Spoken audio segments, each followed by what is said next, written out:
Get ready to start jumping up and down like idiots. I may not be the world's greatest lover, but 17th place isn't half bad. It's Madamus of the Back Library, former Cosmic Defender turned archive curator, streaming throughout every week. Retro and modern game stream, watch him fail, yapping stream, he'll call you pretty, karaoke stream, prepare your ear holes. Movie and TV watch-along stream. Definitely not infringing copyright. Definitely. Bonus gorilla stream. Watch them for Harambe. If you don't watch live, Chibi Madamus will cry. Is that not enough? If you don't watch live, the dinosaurs will go extinct again. Don't blame me, I did not authorize any of this. Plus, why watch Madamus of the Back Library for free when you can pay for it? I'd like to talk to you about our special financing options. YouTube channel memberships starting at one incredibly low price. Less than all your favorite prescription drugs. And Madamus will moan the name of anyone who becomes a member live.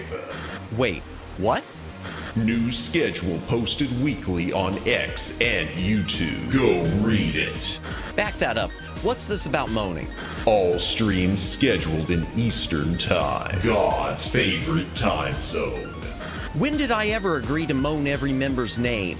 Always streaming horizontal, never vertical, just the way you like it.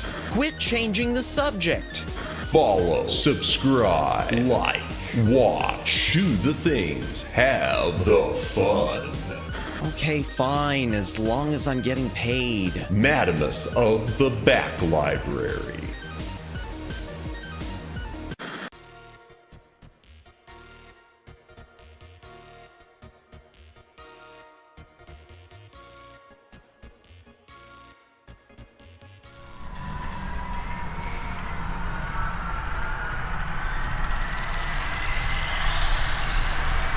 Greetings, brohams, what the dealio? Welcome to the Back Library. I am Madamus, former Cosmic Defender turned archive curator. Hail to the chat. Welcome in Judd. Welcome in Daylin. Welcome in Mahese. Welcome in Nick Gamer. Anyone else who's currently watching, welcome in. If you are lurking, thank you for lurking. If you are VOD watching, thank you for watching the VOD. Please consider a comment on the VOD. It does help with the algorithm. Like, subscribe, notification bell. Follow on Twitter, do the things, have the fun, win the game. Woo! My voice is wrecked. You can probably hear it. It's starting to, it's cracked. Excuse me, I do need to cough. Oh, yeah, Judd, today, yeah, no, that would have been a good idea. If I would have been doing this poll last week, that would have been a good, that would have been a definite missed opportunity to put Black Friday on it. But yeah, I never saw, the truth is I never saw Friday or next Friday or the Friday after next. I have never seen any of the Friday movies. So why'd I put it there? I don't know. Filler. I don't know. I was going to put, should I read another book? But I was afraid people might select that, and I kind of want to take a few weeks off from reading. So yeah, that did not make the cut. Filler getting the vote. Yeah. I know it's a joke. I know you were kidding, but it would have actually worked. If I would have been 1 week ahead on this book, Judd, that would have been a good choice. And the truth is, it would have probably been an okay stream to have done Black Friday. Even though we did a lot of Black Friday stuff last night, we did go through a little. We went through a little. Maybe we'll still do some tonight because there's still some sales going on. I tell you, though, one sale is no longer on sale at Amazon here in the US, and it's going to be something that's going to get some streaming, and it's something that it must have gone on sale within like an hour or two after I ordered it, because the price has doubled since. But I did order one of these bad mamma jammas, and we're going to be we're going to be streaming with this thing, you know, at some point in December, and probably on occasion months thereafter, whether you like it or not. This is the Atari 7800 Plus.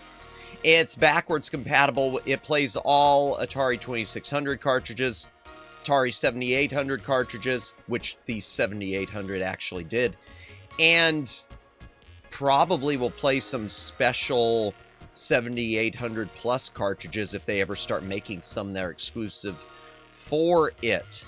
I love the look of the 7800. I've always loved that look. So much more than the old school Atari 2600. As much as I love wood grain, I just think the design of this one, I've always thought was so peak. I've just always thought I'm getting my thing screwed up. I've just always thought the aesthetic there, the rainbow colored bar and the brushed metal and the black, I just have always thought that is a gorgeous looking system. But yeah, we will definitely be playing that thing. Would have been perfect for black label products. AMD Black, Mountain Dew, licensed flavored energy drink. I'm curious, did you ever heard of Evercade? Yes. Oh yeah, I know what the Evercade is. And there is a better version of it now too. There's like an Evercade Plus that plays, I think they've got the Tomb Raider games out for it now. Yeah, I was half tempted. Okay, for those of you who don't know what the Evercade is a console that is... It's almost like an emulation machine. In fact, that's the best thing we could call it. It's an emulation machine, but it's not the type of emulation machine that you load up ROMs onto. It's an emulation machine that runs from cartridges that you purchase, all official, all above board, and because they're cartridges, in nice cases, collectible. Nice thing, nice to display, a lot of cool things on the Evercade too. Unfortunately, the only negative I have about the Evercade, and this isn't its fault. This is my fault, but it's also one of those things that I just hate, is that a lot of things on it are already out of print, and the collector in me that says that was late looking into getting into it says, well, now I just don't want to bother. Because with an older system, I don't mind. Like the Atari 7800 Plus, I don't mind that because I know I know what I'm getting into as far as not being able to collect stuff. But as far as a newer one, I might have wanted to, you know, get a complete set, and that wouldn't be possible. They have Neo Geo volumes. They have an oops, I bumped to the mic. Sorry about that. They have an Oliver Twins volume, chat. Oliver Twins were they worked for Codemasters, so you've got a bunch of the Dizzy games on it. I don't know. I've never really decided whether or not I like the Dizzy games, but that makes me very happy because I don't want the Dizzy games to be forgotten. The Dizzy games were a mascot character that was big in Europe. It did really well on the Commodore and the Amiga. And there are a few NES cartridges of it too, and one Genesis. Your little Eggman, and it's like puzzle games mostly, so it's almost like point-and-click adventures, but not. Atari 2600 had enough is rare stuff I'll never have, so yeah. Yeah, there's so much with 2600 I know I'd never be able to touch, and 7800 too. So when I picked that thing up, it includes one game with it, which is, I don't know the name of it. It's whatever the sequel is to Crystal Castles. I went over to Atari's website, and they had a bunch of stuff for Black Friday. They didn't have Galaga on sale, so I didn't pull the trigger on that. But they did have sales on Ninja Golf, yay, and Tiger Heli, yay, which are both definites for me. Tiger Heli is supposed to be a better version than the NES, which I find interesting. But unfortunately, a lot of the cool stuff on 7800 even is kind of outside of what I'm willing to pay. I went and was looking online for Ikari Warriors and Commando, Capcom's Commando, and Kung Fu Master, And you're looking for even used, you're looking at well over $100. New, you know, couple hundred, 300, and yeah. So that's unfortunate. So I won't be like I was telling I was saying this to Cabbases earlier. I intend to play some stuff with it on stream, and I do intend to collect other stuff with it to play on stream, but I don't intend to make this a major collection in the back library. The Atari 7800 Plus is more there just for funsies and for maybe a few specific things. Like I'm looking at online, I've got saved on eBay, I think it's a brand new copy for 2600 of Star Trek the arcade game. I wish there was a 7800 version of that. Which it doesn't look good on it either. It doesn't look good on that. I don't know how well it'll do for stream.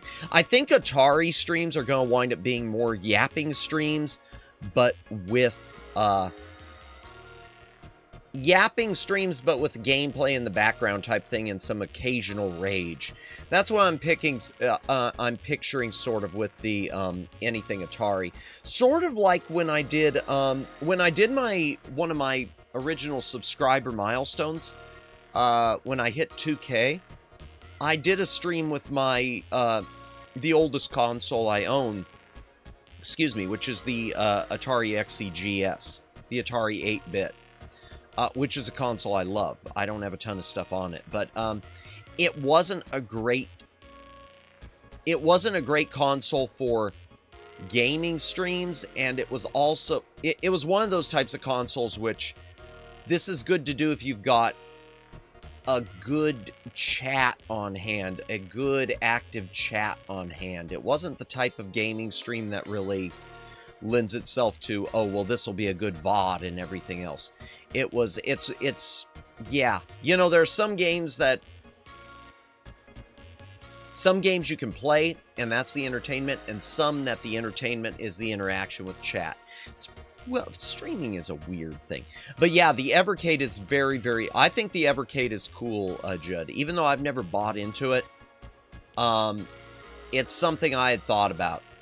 And I always hear good things about it. Mad Little Pixel brings it up a lot. Oh, speaking of Mad Little Pixel, I know he was mentioning on his channel, Mod Retro, the company that's put out the Mod Retro Chromatic, which is the Game Boy Color reissue, they're sort of beating Analog to the punch with their own third-party Nintendo 64 at a much more affordable price. So if you're someone looking to, I don't have N64, I'm not going to be buying into it, but if you're looking to get an HDMI, high-definition Nintendo 64, or you're looking either for your own library to play things in higher quality, or you're looking to get into N64 as, you know, to collect for it, there you go. There's an option for you. I don't know a lot about it, though. I haven't looked into it too much because I'm just... Yeah, I don't want... I shouldn't have even done the 7800. I shouldn't have even done this Atari 7800 Plus. One of the things I'm looking forward to with streaming it, too, is to discuss how Atari went wrong. Atari 7800 could have been great, but Atari made so many mistakes. They did one thing right, and the one thing they did right was the 2600 backwards compatibility. But then you look at everything they did wrong with it. The controller in the US isn't the gamepad that it currently comes with. It had a joystick on it, and I don't know why they kept thinking that this is what gamers want when the thumb pad was clearly the direction the industry was ready to move. What else? They screwed up the sound chip. It recycled the sound chip with the 2600. So instead of a pleasing, more modern sound, it sounds like it's just as irritating as a 2600. And just with their own library, where they kept going back to the same Atari's greatest hits style arcade games. I'm curious, in my opinion, the Wi-Fi is way better than the Switch 2. What's the Wi-Fi on what?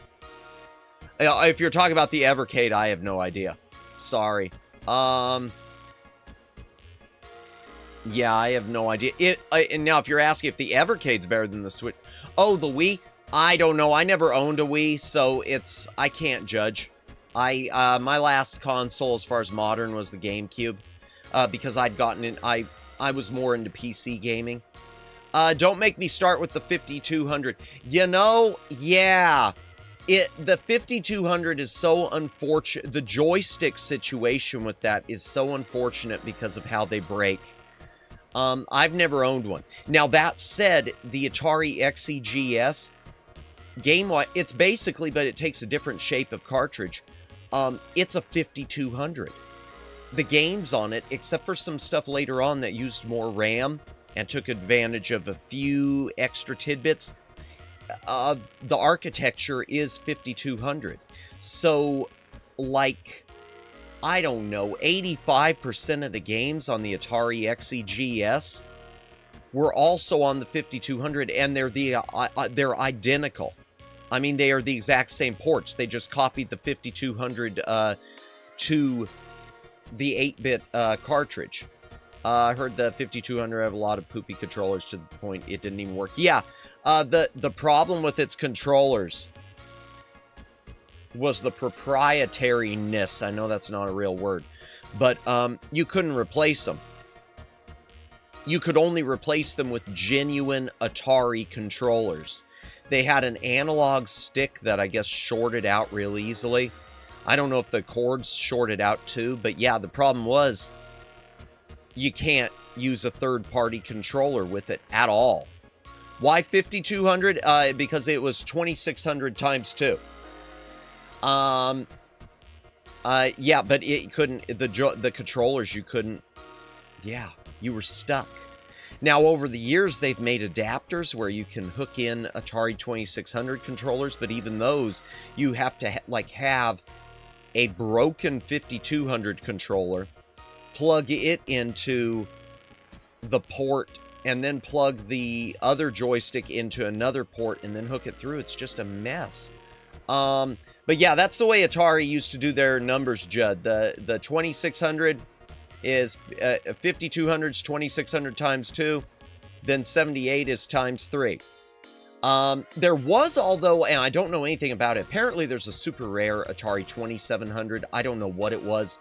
I think it was just a 2600 on steroids or something. It could be good since it's just 2600 with a little spice, but it's still poopy. It's better than 2600. The graphics on it and the sound are good on are pretty decent on the 5200. Because like I said, it's the same as the Atari XEGS, which was Atari's 8-bit that they tried to market. The architecture's the same, and they tried to market the XEGS as an alternative to the NES. I mean, it ain't even close to the NES, but no, the 5200, it's got the good look.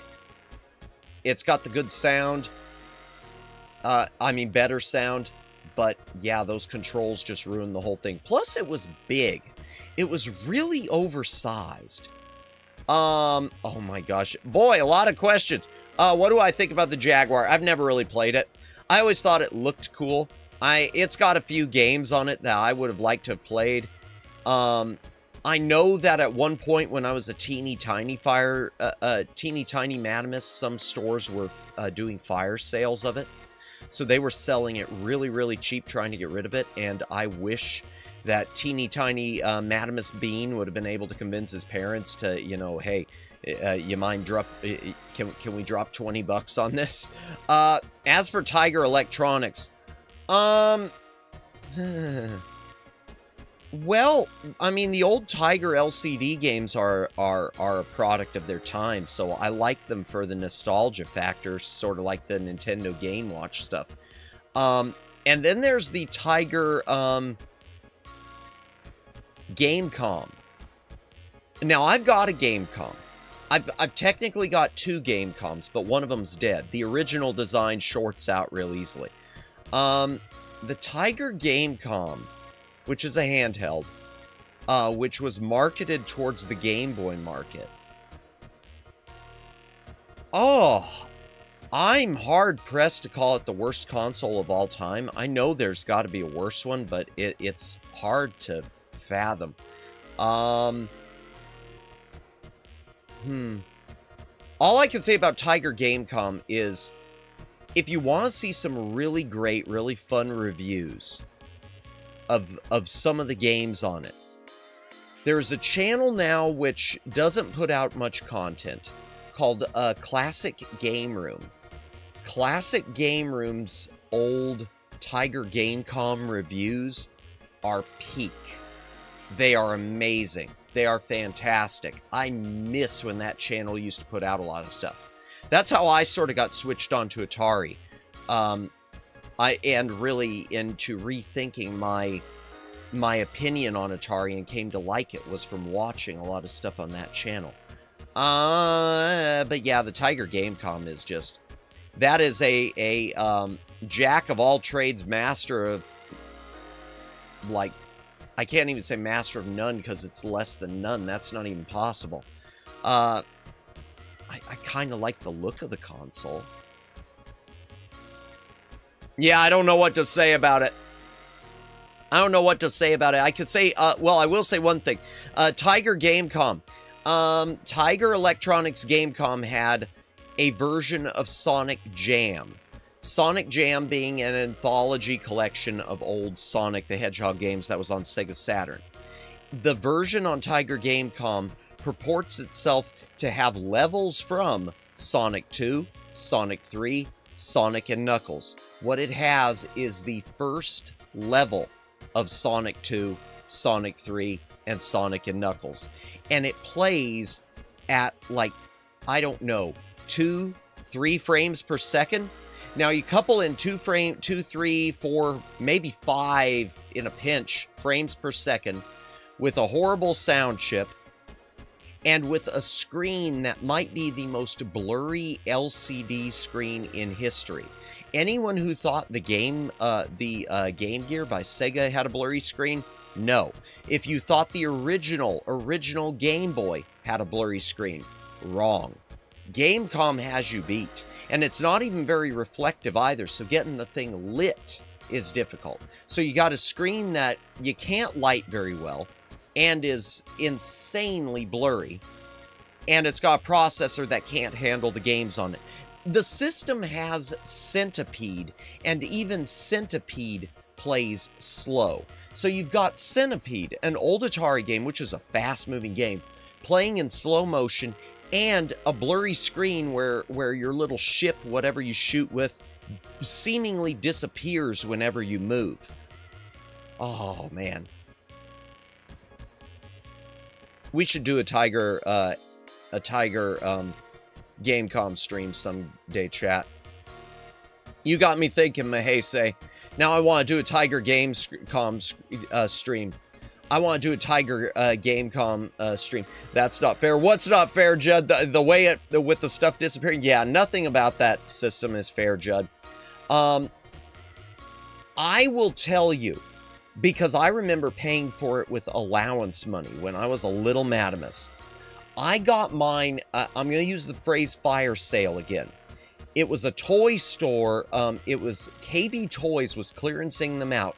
The console was $10. The games were $5 a piece. And other than the collectability of it now, and it having it as a cool thing, I feel ripped off. Oh, welcome in, Cavus's. Welcome in. Can't seem to talk about Tiger System. Oh, boy. Tiger System of discussion without my comments being a bit omitted. Really? Are they being cut? There we go. Yeah, I literally can't say the system. Really? Why? That must be... Oh, I'll tell you why. You need to put game space com. If you put a .com, it will flag it as a link. And links are blocked in chat for everyone but mods. But welcome in, Cabus's. Welcome in. By the way, be sure to check out Cabus's channel. He posts great content about consoles and whatnot. Classic stuff. Famicom disk system, things that go over my head and are so cool. Oh yeah, even if the unfairness of the Michael Jackson Genesis games, but darn, that game must be so awesome. Oh, are we talking about the? Oh, are you talking about, which one are you talking about? The Michael Jackson Moonwalker on Genesis? Yeah, it's a fun game, and the arcade version's fun. I had a chance to play the arcade version one time. I wish I owned the Genesis version. Yeah, man, that's something I wish they could clear the rights for and get reissued. All right, I was saying, Mammoth, if Gamecom flash carts exist, go and play Castlevania Symphony of the Night port on it. Ironically, that unreleased game is probably the best game on the thing. And you know something, Cabbases? I remember when I got my my Gamecom from KB, and I've still got the catalogs. I've got the catalogs. It had game catalogs for all their coming soon, and it showed the cartridge for Castlevania Symphony of the Night. You have no idea how much I was thinking, ooh, I hope this is still, you know, because I was too stupid as a little Manimus to realize, hey, they're clearing this out because nothing is coming. I was all just, you know, waiting for the thing to be released because I did want to play that. The Sega Genesis one's super awesome. Yeah. And with the Genesis music chip is superior to the SNES. That's good stuff. Yeah,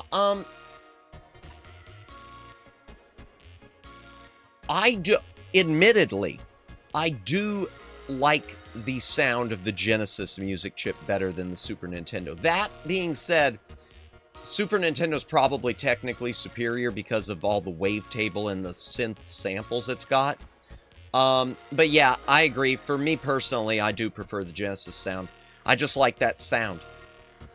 I mean, that's not to say Genesis doesn't have certain things that sound amazing, like Castlevania. There, let's come back to Castlevania. Super Castlevania 4 sounds amazing.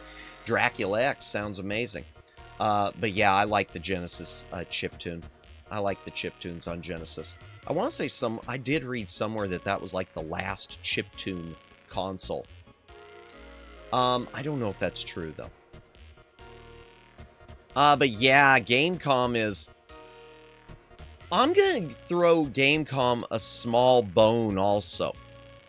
I did think the Resident Evil 2 port, that's the only Resident Evil I still have, the Resident Evil 2 version on Gamecom, it sucks, but I think it's impressive at the same time.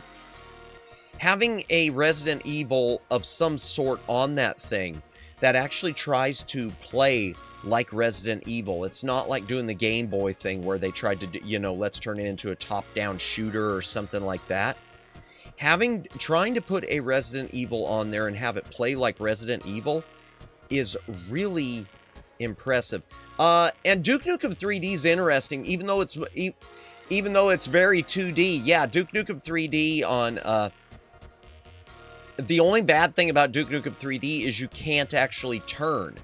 You only strafe. So it's almost like a rail shooter 0.5. Because you can move left and right, and up and down, but you can't, back and forth, I mean, but you can't actually turn. It's an interesting thing. The Streets of Rage 2, with Michael Jackson Moonwalk is like... It's just a funsy 16-bit games, but the composer's cooking. Oh, the music for Streets of Rage, for all the Streets of Rage, those first two games, I mean, everyone says especially the second one, but I love the first one too. The music on those Streets of Rage games, my lord. Oh, that's one of those things, anytime anyone's like, talk about game music, let me dust this off for you. Let me dust this off for you. Oh, you think the music on the new Final Fantasy sounds great? That's cute. Here, check this out. Gamecom Doom. Was there a game? I don't think there was a Gamecom Doom. I wish there would have been. There's probably been a port. I mean, there's probably been a fan-made port. Because, you know, everything will play Doom. There, let's get an Atari 2600 official Doom release. I'll buy that from Atari's website. Gamecom Virtua Fighter was an attempt, if I remember right. Yeah, the Fighters Megamix cartridge. Yeah, Yeah, if you like your fighting games at 3 frames per second, then have fun. And, oh, and my favorite, there is a more, oh my gosh, my ear trumpet has been struck by lightning. Thank you for the gifted membership. You got Professor Lithium. Nice, nice. Welcome in. I hope you are having a good day. We'll start reading the book momentarily.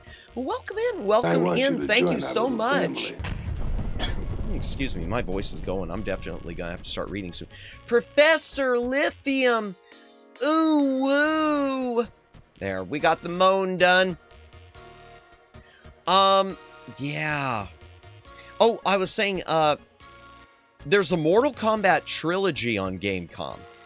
And Mortal Kombat trilogy is interesting because it feels more like they... Oh my gosh, my ear trumpet has been struck by lightning. Here we go. Money talk. Here comes the money. Thank you. My ear trumpet has been struck by lightning for the super chat. I know you wanted the jump scare. Yeah, sorry. Sorry, we've replaced Diddy. But thank you. 5200 Doom. Honestly, I'd love to see it, Judd. Just like there's probably a fan port of Doom on the Atari XEGS. Because the thing about the XEGS chat is it's a hybrid computer. They marketed it as an alternative to the Nintendo Entertainment System, but it was also a repackaged Atari computer. So there's a floppy disk drive you could buy for the thing and everything. There's a lot of games you can do on it. I do not have the floppy disk drive. There's been some impressive homebrew ports of other games. I'm sure Doom 2600 is being worked on by some fanatic. I'd love to see an official release too. I'd love to see Atari, you know, convince Bethesda to let that happen. I'd buy that. Well, I don't see why not. We've got the Super Nintendo reissue, so from limited runs, so I don't see why that'd be too hard to do. What did I miss? What did I miss? What did I miss? I missed something. Yeah, it's... Oh, Mortal Kombat Trilogy. The only thing I'm going to say about it, first of all, it feels more like you're playing... You look at the character roster, and it's more like Ultimate Mortal Kombat 3. It doesn't feel like Mortal Kombat Trilogy. It feels like Ultimate Mortal Kombat 3 with maybe one character from somewhere else in the trilogy, but it's all Mortal Kombat 3 stuff.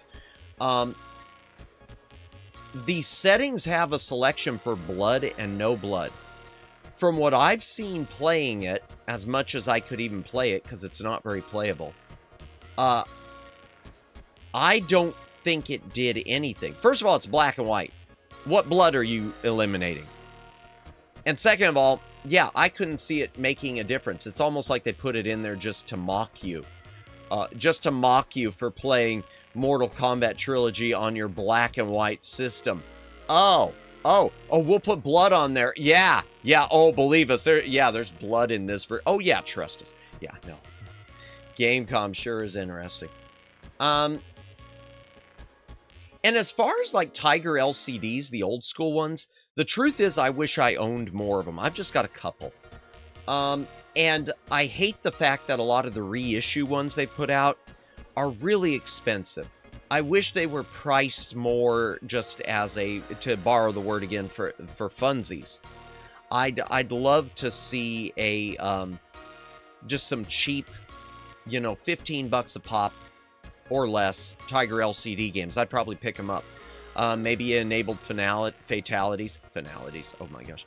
Not that anyone knows the inputs on that version. Yeah, I don't know anything. I tried. Yeah. I don't know the input even. It's hard enough to play Centipede on that thing, man. And I think I mentioned Classic Game Room earlier. I know that thing's got the Midway Arcade's Greatest Hits on it.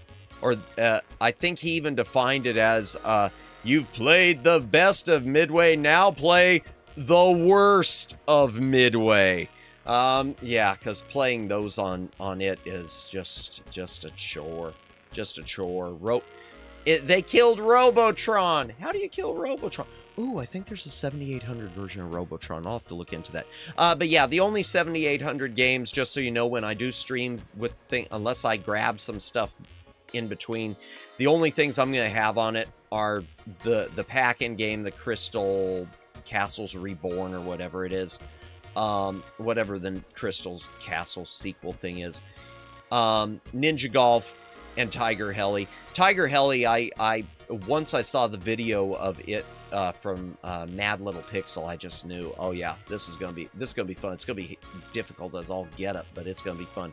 I do wish I could find Akari Warriors for cheap, but the 7800 version, not the 2600. That's pretty easy. Oh man, yeah, 788. I'm looking forward to it because I do want to do not a deep dive, but a semi-deep dive, really talking about the whole mistakes were made thing. Let's go ahead and head into the library chat and, well, we're in the library. Let me head into the, I don't know, the reading room, the fireside. We'll do the reading thing. Let me find, where is it even? Oh my gosh, I don't know where my button is. Library? Video? Reading. There it is. Okay. Yeah, let's go ahead and switch chat so that I can get into the book before my throat completely fails. Door transition. Oops. Yay. Are you doing an unboxing when you get it? You know what, Judd? I might just do that. I might just do that. I wasn't originally even thinking that way, but I might just do that. That's a good idea.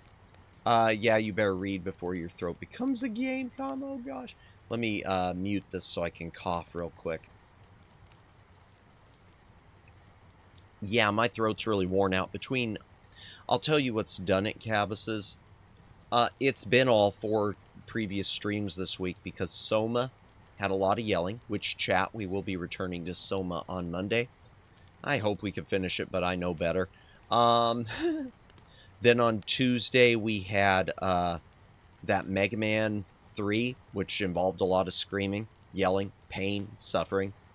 Then Wednesday was a yapping stream. So that, you know, pain, suffering. And then yesterday, I didn't expect to be talking and yelling a whole bunch, but for those of you who were here yesterday, Bizarre Adventures of Woodruff and the Schnibble, the amount of glitches in that game have really just stunned me. And I'm still not convinced that they're not being caused by Scum VM, which really surprises me. So I'm in the process, chat. I want to do revisit it, finish it, and I might do it with I might do it as a gorilla, but I'm trying to set up a Windows 98 virtual machine. I hope I can do that later tonight, and run it as it should be run or closer to. Because yeah, I don't understand why that had so many glitches. Yeah, so many back-to-back streams could do a number on the vocal cords. Yeah, and especially with ones where I was getting loud. Even though I'm thinking about doing a gorilla, I might not pencil in a scream. I might not pencil anything in for Monday. I might just try to maybe I could get another short in addition to that Wilhelm scream I've got, which I think it already went live. I just want to check that real quick, chat. Let me check my dashboard. How's that one doing? Or has it done anything? Content? Where is it? Shorts? Is it live? Yeah, it's public. Oh, wow. It's already done. That's doing pretty decent. But it's getting some dislikes. I don't know why. 3 dislikes? Why? Because I screamed at Mega Man? Whatever. I think there's someone, I think maybe some of the people I banned are coming in thumbs downing some of my shorts lately. I get that vibe, you know? Oh well, that's fine. You wouldn't have gotten, you brought the ban on yourself. Hydration break, chat. If you got a drink, take a drink. Hydrate or dihydrate.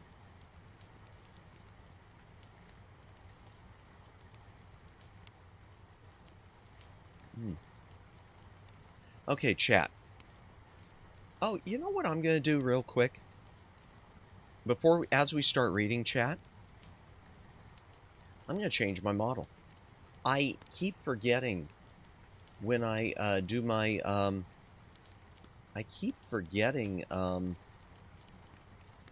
when I do my reading to do my sort of reading glasses mode. There we go. Boom. Glasses down. I haven't pulled out this one that much since I started streaming. Because when I started streaming, I had my glasses just dead on. Then I started doing a little bit of that and this, and then I went to just wearing them up. Excuse me. All right. I know. Too much information. Too much information. What do we got up here? I missed this. We may have to go to Yeet City to play some Yeets of Rage against the band people someday. Oh, dear. Oh, dear. Let me make sure my mic is fixed. Yeah. Well, there's only been one person that I know I will like your videos. That's how nice guy I am. Thank you, Judd. I appreciate that. Yes, I always do appreciate liking the videos, chat. It does help me. I don't say it enough. It does help me a ton with the algorithm. And unfortunately, thumbs downs do hurt. It's always a case. I wish people would just, if you can't say something nice, don't say anything at all. But what can you do? Bring on the ratios. All right, we've only got we got about 12 chapters left and about 70 pages, I think. So it shouldn't be too bad. The Galactic Whirlpool, David Gerald. Chapter. Whoops, I hit a button. Did I do anything? No, I didn't. Thank goodness. Chapter 32. At the bottom of the shaft, a crowd had gathered. Oh, let me back this up. When we last left the Galactic Whirlpool chat, Lieutenant Riley, along with Catwin, were aboard the lost spaceship. Lost satellite, space station turned starship, the Wanderer, trying to convince the leader of the Wanderer that he needed to make peace because there are two warring factions again aboard the Wanderer. There was a split in the people at some point between those that wanted to look for another planet and those that wanted to continue the journey. Those who believed the journey would have an end and others who believed this was just their world and those are just stories. Lieutenant Riley was aboard the Wanderer trying to convince the captain, who is the commander of one of the factions that are at civil war, to work with the Enterprise to stop the ship or to divert its course, because within a few years it will be heading into, title drop, the Galactic Whirlpool. The Galactic Whirlpool being a two black holes that are circling each other, and it just will destroy anything that comes near it. And this space station is about to be on a direct course for it. It won't be there for over 10 years, but unless they divert course now, they never will be able to. So when we last left Riley and Catwin being a member of the station that is helping Lieutenant Riley and the Enterprise, they had just been put on trial and sentenced to seemingly death by this captain. But instead of death, they were cast out into the other part of the station inhabited by the other group of people. So now they have been aboard a rail cart that just crashed, and they are walking their way back to confront this new group of people, this other faction that they have not dealt with yet, that they have been told are savages, and that they have been told they are savages and are actually part of them and everything else when they're not. Because they're not, from the other faction. Well, Catwin is, but I'm probably, making this plot a lot more complex than it should be. Let's just start reading. Chapter 32. At the bottom of the shaft, a crowd had gathered around the now motionless cart. The men were scruffy and unshaven. The women were gaunt. The children were sullen and sickly. They turned as one person as Riley and Catwin came hobbling toward them. In the center of the crowd were the 3 guards who had been in the cart with them. They looked shaken and confused. The officer was just taking a drink from a jug. He lowered it to look at them. "Is not try to escape?" he asked. Riley shook his head. We have a message for your people. Is not our purpose to escape. Is purpose to deliver message." The officer nodded and said, "Come with me." Riley held out his hands so the man could see the plastic binders. "Is possible to remove these first?" The man said, "It is not procedure to release prisoners without authority, but," he grinned, "it is obvious you not planning escape." He spoke to someone in the crowd, and almost immediately a box of tools was brought forward. In moments, Riley and Catwin were free of their hobbles and binders. Riley saluted then. "Lieutenant Kevin Riley of the United Starship Enterprise, Captain James T. Kirk commanding." The man nodded in acknowledgement. "I have seen your ship, Lieutenant Kevin Riley. It is impressive. Is true that your people travel faster than light?" "Is true." "It almost makes me cry. Our journey has been for what?" Catwin stepped forward then. "I am Kathleen Arwen, known as Catwin, Oath of Warrior, protector of the Captain's Republic of the Wanderer. Upper levels." And then she added, "but excommunicated." "Is lucky for you," the man said grimly, but without explanation. "I am Squadron Commander Lasker, at your service." He returned Riley's salute. "Come with me. You must meet real Captain." Welcome in, Luciano. The crowd parted for them, people staring curiously, and they entered one of the side tunnels off the transport shaft. Riley couldn't help but notice that the lower level people were all dressed in similar drab clothing, tattered shirts and shorts, sandals, and ponchos. Most of the people were short and stooped, and thickly muscled too. They were a hard-looking population, and Riley puzzled over the physical characteristics he saw. The people of the upper levels were all tall and graceful, and, of course, the upper-level people lived in a simulated gravity of anywhere from 0.3 to 0.9 Earth normal. These people spent all their lives in gravities that ranged from 1.1 to 1.75 Earth normal.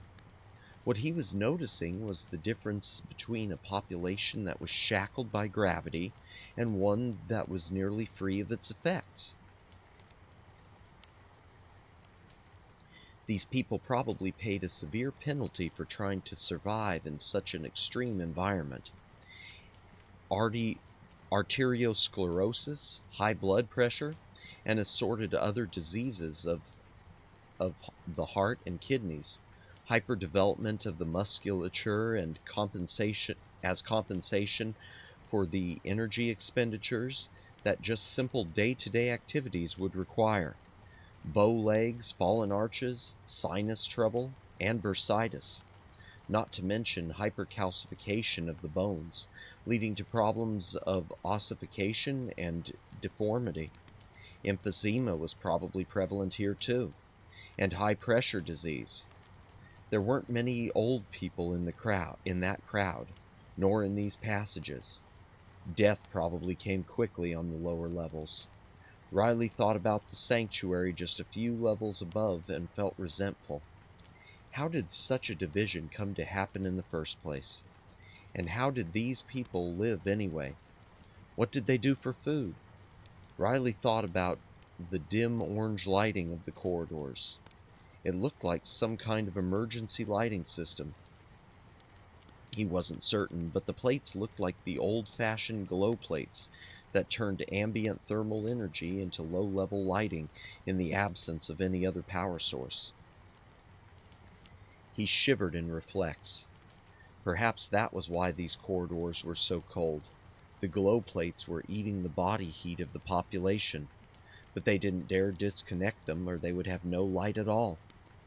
Abruptly, Lasker turned and led them into what had once been a storage room, but was now something of an office and something of a guerrilla headquarters. Riley thought about that. Yes, probably these people had to be continually on the move.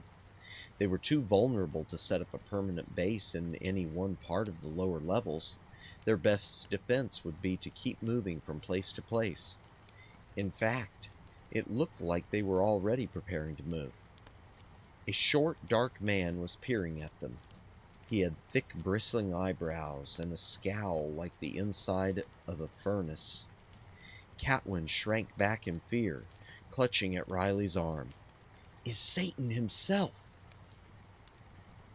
The man smiled guilelessly. "It's been a long time since I've been called that.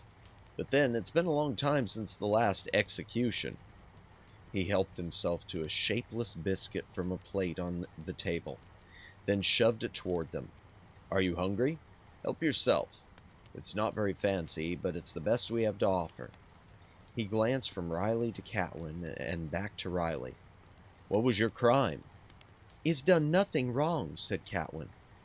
The man shrugged. "Of course not. Nobody ever does. What were you accused of?" "Heresy." "Oh ho! Heresy! Heretics are more fun!"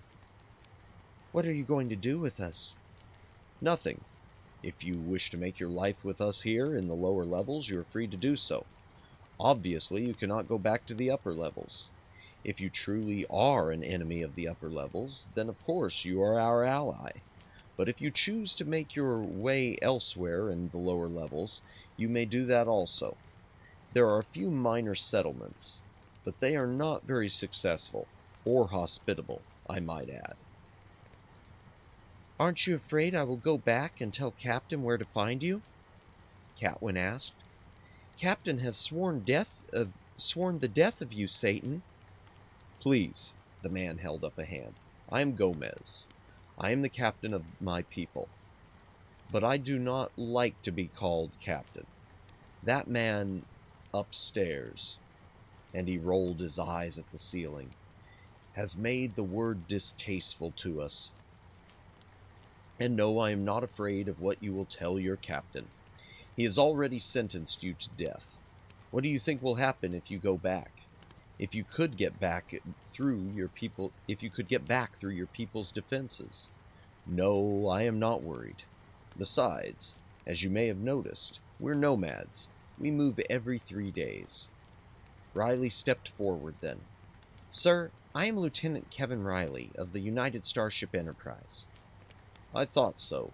You don't look like the average heretic." "And I am Satan, the demon of the lower levels, also known as Lucifer, Baal, Beelzebub, and I forget what else they call me. Captain Frost, is he still alive? Pity, is religiously dogmatic. Tell me, Lieutenant Kevin Riley, does your captain understand the situation here?" "I believe so, yes."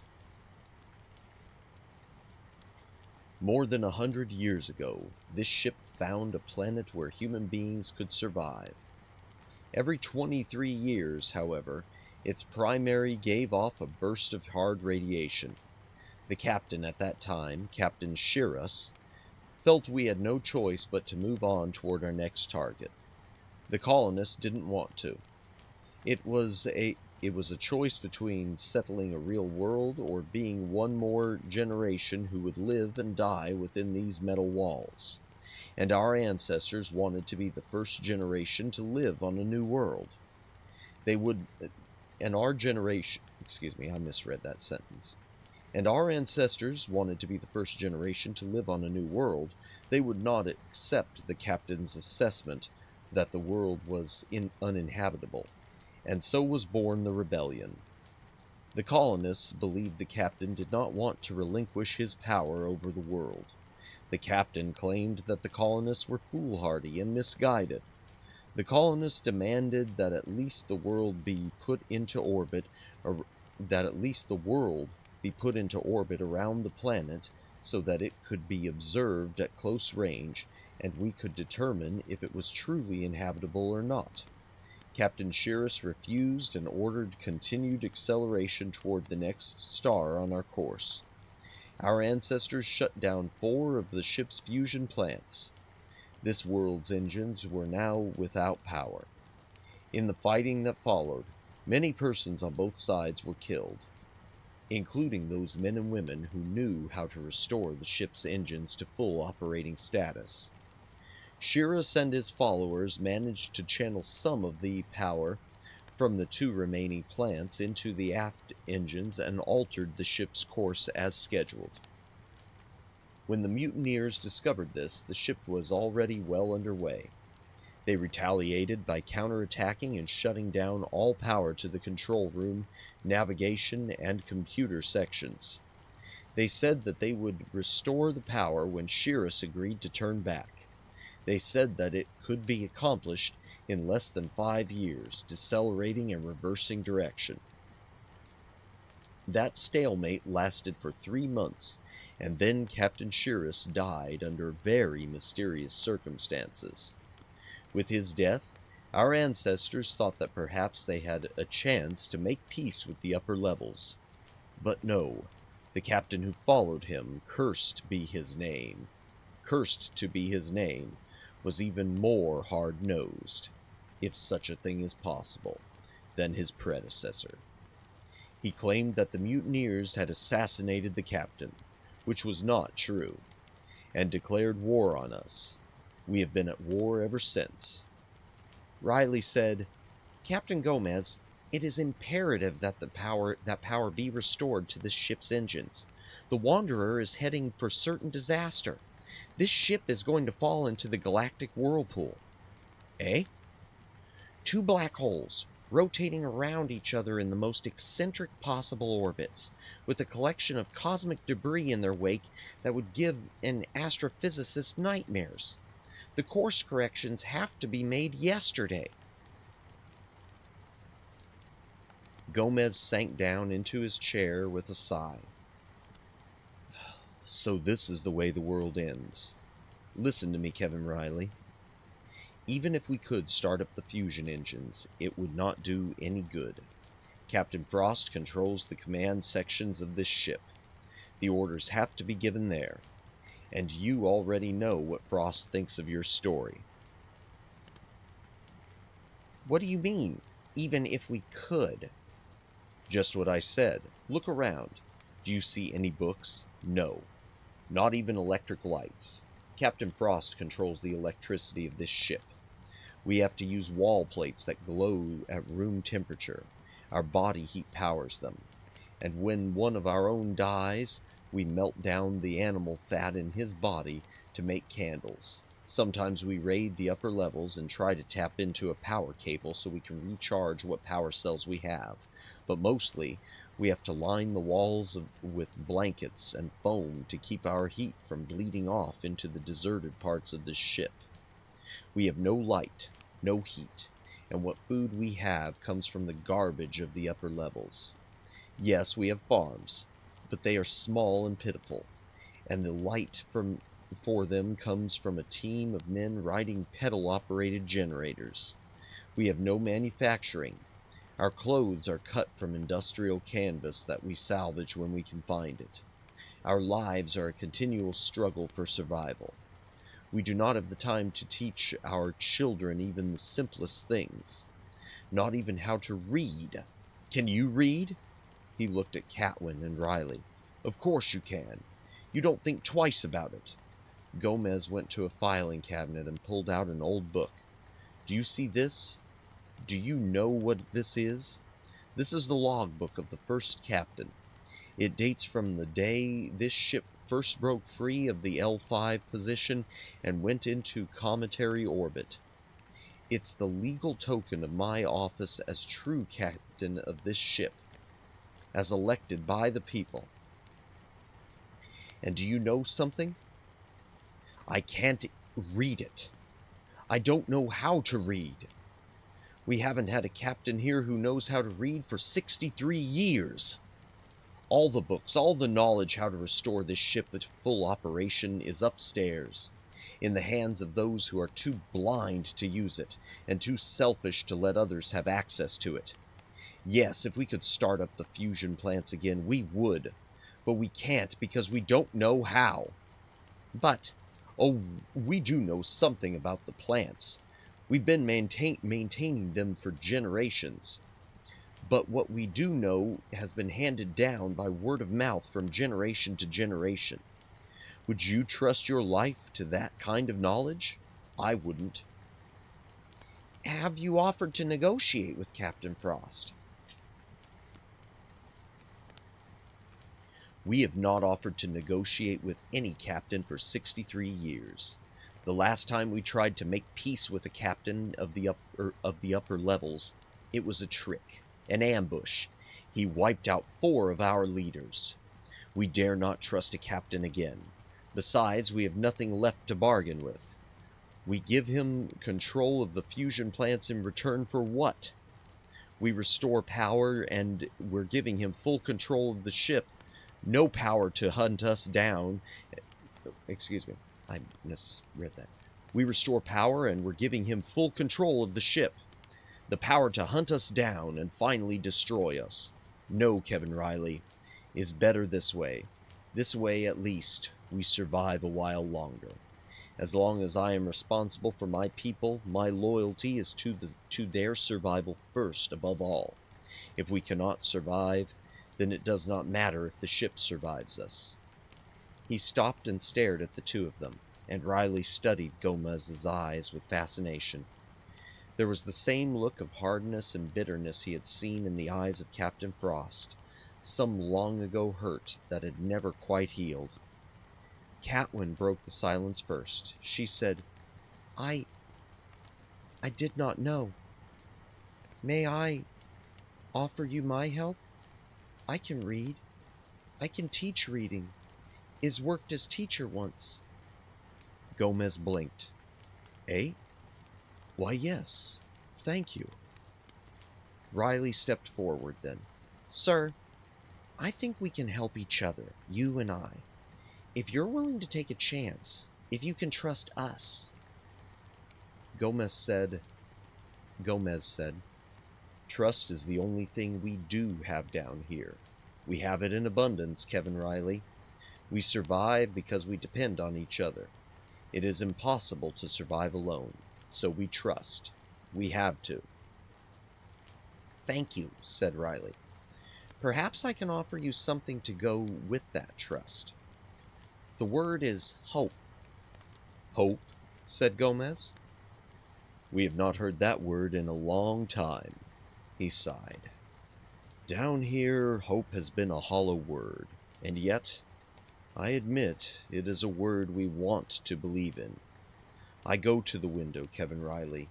I look. I see your ship. I cannot help myself. I hope. Maybe you bring change, but will it be change for better or worse? If there is something I can do that will help my people, then I will dare to hope again. Let us talk. Let us begin. He held out his hand. That's the end of chapter 32. This is chilling. Yeah. This book's got a darkness to it.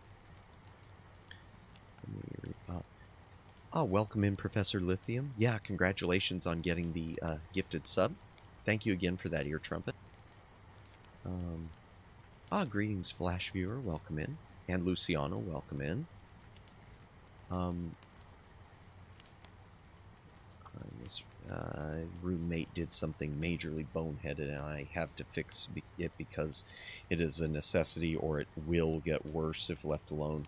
Have a good night, everyone. Oh, I'm sorry to hear that, Daylin. Thank you for stopping by. You know, I mean, the VOD's there if you need to hear it. Good luck with whatever your roommate messed up for you. I hope it's nothing too major, Daylin. Hope it's something that, hope it's an easier fix than you're making it sound. Wow, I thought the Star Trek stuff always we come in peace with those gesture and stuff. Yeah, no, it is. Well, in the case of the Enterprise, it is. They came in peace, but the place they came to, it ain't peaceful. Hydration break, chat. If you've got a drink, take a drink. Hydrate or dihydrate. Once again, if you're lurking, thank you for lurking. If you're VOD watching, thank you for watching the VOD. If you're actively watching, thank you for actively watching. Appreciate it. Please consider a like. If you haven't liked the stream yet, it does help me a ton. Roommate broke the faucet. Oh, I've dealt with broken faucets before. That's always a mess. And Star Trek being like space battleship Yamato but with live action. You know, I've heard that comparison before. I've heard the Battleship Yamato both for that and for Star Wars. Excuse me, chat. Chapter 33. The darkness of the corridors was unnerving. Stokely and O'Mara stood silent guard at the receiving bay where the shuttlecraft umbilical connected. The boarding party of 20 armed security guards stood silently clustered around the only exit. They were dressed in battle suits and flash helmets, protection against the crossbows of the savages and the stun rifles of the upper-level dwellers. A light had been mounted in the main corridor outside the 2 rooms the boarding party had gathered in. They held back the gloom of the corridors, creating a no-man's land of brightness. Occasionally, in the deepness beyond, something could be heard moving, and tricorder scans indicated human forms. But when a spotlight was aimed up the shaft, there was nothing there. It made for a spooky feeling, and the tension was almost palpable. Stokely looked to O'Mara. They're watching us. I know it. I feel like a sitting duck in all this light. It's like being surrounded by the shadow wraiths of Malvar. You reach out for one and there's nothing there. I don't think we're going to stand much chance of surprising them. O'Mara grimaced. This is a rotten job, you know. Why should we have to invade a world to save it? Stokely shrugged. It's not our job to make the decisions. If it were, you think we'd be here? I know where I'd like to be. There's a Zaptig little number I left on Wrigley's. Please, O'Mara groaned. If I have to hear about Green Linda one more time. Hey, interrupted Stokely. What was that? Huh? Stokely held his tricorder out in front of him, scanning the darkness. Something out there. No, 2. 3 somethings. O'Mara brought his rifle up sharply, crouching low against the darkness. Stokely called into the door behind them. Security, red alert. Don't shoot, came the cry. Don't shoot. We're friends. It's me, Riley. Huh? Stokely punched a sequence on his tricorder, and the spotlight behind him swiveled to point into the darkness, centering Riley, Catwin, and somebody they didn't recognize in a pool of brightness. All 3 of them were shielding their eyes from the intense battery of light squinting against the glare. O'Mara started to lower his rifle, but Stokely hissed. Stay alert. It could be a trick, he called. Approach slowly, and with your hands high. He studied his tricorder as they came down the corridor. There were no other human forms within its limited range. All right, he said. Come on in. It's suspicious people, said the unidentified stocky man. You learn fast, no? Put down your rifle, O'Mara, or I'll tell Scotty who built the still in the synthesis section. That was a legal still, protested O'Mara, but he lowered his rifle. Yes, but it was clumsy. Very inefficient. Scotty made us rebuild it, right? O'Mara grinned. It's Riley, he said. Hey, what happened to you? Are you all right? Yes, we're fine. And this is Squadron Commander Lasker, acting representative of Captain Jesus Garcia Gomez, the real captain of the Wanderer. At least, by Starfleet rules, he's legal. He turned to Stokely. Let me have your communicator. They took mine when they arrested us, on the upper levels. And you can relax your guard. The lower level tribes are not going to attack you. At least not until after Commander Lasker here has had a chance to parley with Captain Kirk. Riley flipped open the communicator. Transporter room? Riley here. 3 to beam over. Riley? Came the incredulous reply. Then a crisp, yes, sir.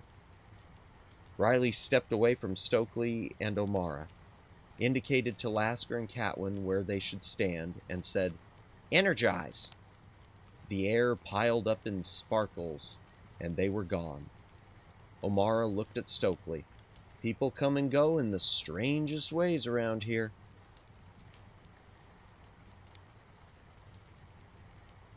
Chapter 34. A comlink and 2 technicians were beamed immediately onto the Wanderer. As soon as the link was brought online, Kirk called an executive session in the main briefing room.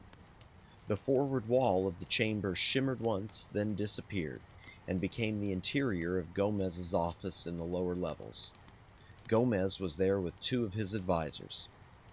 Captain Gomez, Kirk acknowledged his presence. James T. Kirk of the Enterprise, at your service.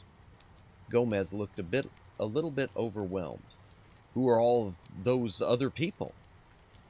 Kirk looked behind him. These are executive officers of my crew. Science Officer Spock, Chief Engineer Scott, Communications Officer Uhura, Medical Officer McCoy.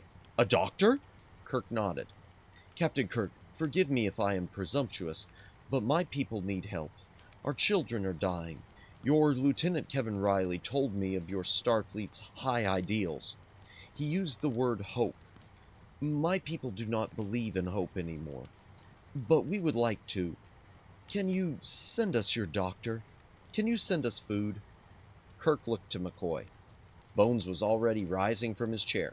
I'm on my way.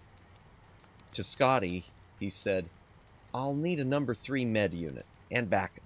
Oh, it's McCoy saying it, sorry. To Scotty, he said, I'll need a number 3 med unit and backup. Let's go with the standard disaster relief support modules, and I'll supplement those as I know the details. I'll need chapel and a paramed squad, main transporter room. And he was out the door. Kirk turned back to the screen. Captain Gomez, is there anything else you need? Thank you, Captain Kirk. We will need defenses against the warriors of the upper levels, but Kirk held up a hand. Let that wait. First, we must save the Wanderer. Your priorities are not my own, Captain Kirk, but I will listen. Kirk took his place at the briefing room table. Mr. Spock, your analysis of the situation. Spock acknowledged with a nod. The upper-level people hold the control room of the Wanderer. The lower-level people have the fusion plants, but not the controls. 4 of the fusion plants are inoperative. The other 2 are operable, but only 1 is currently online. The power output is minimal, not enough to provide full life support for the vessel, let alone power to the mass drivers of the ram scoop. The upper-level people have control of the library, which undoubtedly contains full technical details of the ship's construction and operation, but they seem to have made themselves deliberately unaware of their situation. The people of the lower levels are aware that they live aboard a ship, but they exist at such a poverty level that there is no chance of their applying that knowledge. The limited ecology of the Wanderer will remain locked into this pattern as long as the upper-level civilization controls both the resources and the knowledge of the Wanderer. Spock looked around the table. 2 goals must be achieved if we are to save the Wanderer. First, we must bring all 6 of the fusion plants back to full operation. Second, we must gain access to the Wanderer's control room. Captain Gomez will undoubtedly provide us with the necessary access to the plants, leaving only the problem of the control room. Gomez interrupted Spock then. Access to the fusion plants will also be a problem. They turned to look at him, puzzled. Gomez explained, "Have you stopped to think about what happens after you save the Wanderer? Where do we go then? You will have turned this world outside in." He stood up and came around his desk, revealing just how short he really was. "My people, we live in darkness. The darkness is our ally. When the first rebels fled to the lower levels, they turned off the lights to protect themselves. That's how we've been able to survive against the attacks of the upper levels. In the darkness, we can hide. We can ambush them. We can hit and run and then disappear like ghosts. We're guerrillas because we have to be. If you bring the plants back online, there will be power for the lower level life support systems. There will be light. How will we hide then? Captain Frost will not waste a second mounting an attack on us when he learns that there is light." "The alternative," said Kirk, "the alternative is the destruction of the Wanderer and everyone aboard." Gomez shrugged. "If my people have been destroyed, and if I am dead, then I will be in no position to worry about it, will I?" A flicker of annoyance crossed Kirk's face. He covered by turning away. "Tiberius," he muttered. He turned back. "What are you asking for, Captain?" Gomez said slowly, "I want you to guarantee that my people will not be left vulnerable to those of the upper levels. We want the weaponry with which to defend ourselves against them." "For what? To continue the madness of your war?" Kirk was genuinely angry. "Don't you realize? Either way, this is the end of your journey. If we save the Wanderer, there will be no need for your people to continue on like this. Starfleet can find you a planet, if that's what you want, or we can direct you to a permanent orbit in a suitable system. But no matter what the ultimate decision, your isolation is ended. The reasons for the war are going to be irrelevant. Captain Gomez, I want to give you the best guarantee of all. I want to give you peace." "We have no experience with peace, Captain Kirk. We only know suspicion." "But you do have experience with peace," Kirk countered. "I gave you a demonstration of the kind of trust that can exist between peoples when I sent you my doctor. I sent him to you without question. You needed him. The mission of Starfleet is not only to seek out new life, but to cherish all life, wherever we find it. It's in the preamble to our charter. Every life is unique. Therefore, every life is sacred. It does us no good to save the Wanderer if the people aboard her are determined to continue killing each other off. Our goal is to save the life aboard the ship, not just the ship herself." He stopped and glared across the intervening space at the impassive image of Gomez. Gomez was glowering behind a dark brow. He said, "Captain Kirk, your words are pretty enough, but it has been my experience that nobody gives anything without expecting something in return. There is a price for everything. What is the price that you and your Federation will eventually demand from us?" Kirk spread his hands wide. "What can you offer the Federation? The question is asked every time a ship contacts a new civilization. Sometimes the answer is that the new civilization can offer very little in the way of knowledge or goods. Sometimes the question must be turned around. What can the Federation offer you?" Kirk turned around suddenly. "Mr. Spock?" Spock cocked an eyebrow at Kirk. "There is a Vulcan story, The Elder and the Child." Oh, excuse me, that's Kirk talking. I thought that was Spock talking. My apologies. "Oh, good night, Judd. Thank you for the lurk. Have a good night." "There's a Vulcan story, The Elder and the Child. Tell it, please." Spock looked momentarily puzzled, then began quietly. "There was a Vulcan elder, many centuries old. She had reached the end of her years and made the decision to die. On the day before her death, she went out to her fields and began to prepare a patch of ground for planting. A child came by, riding on his salat, a child who had not yet learned that it is bad manners to laugh aloud. The child saw the old woman working and stopped. He asked, "What are you doing?"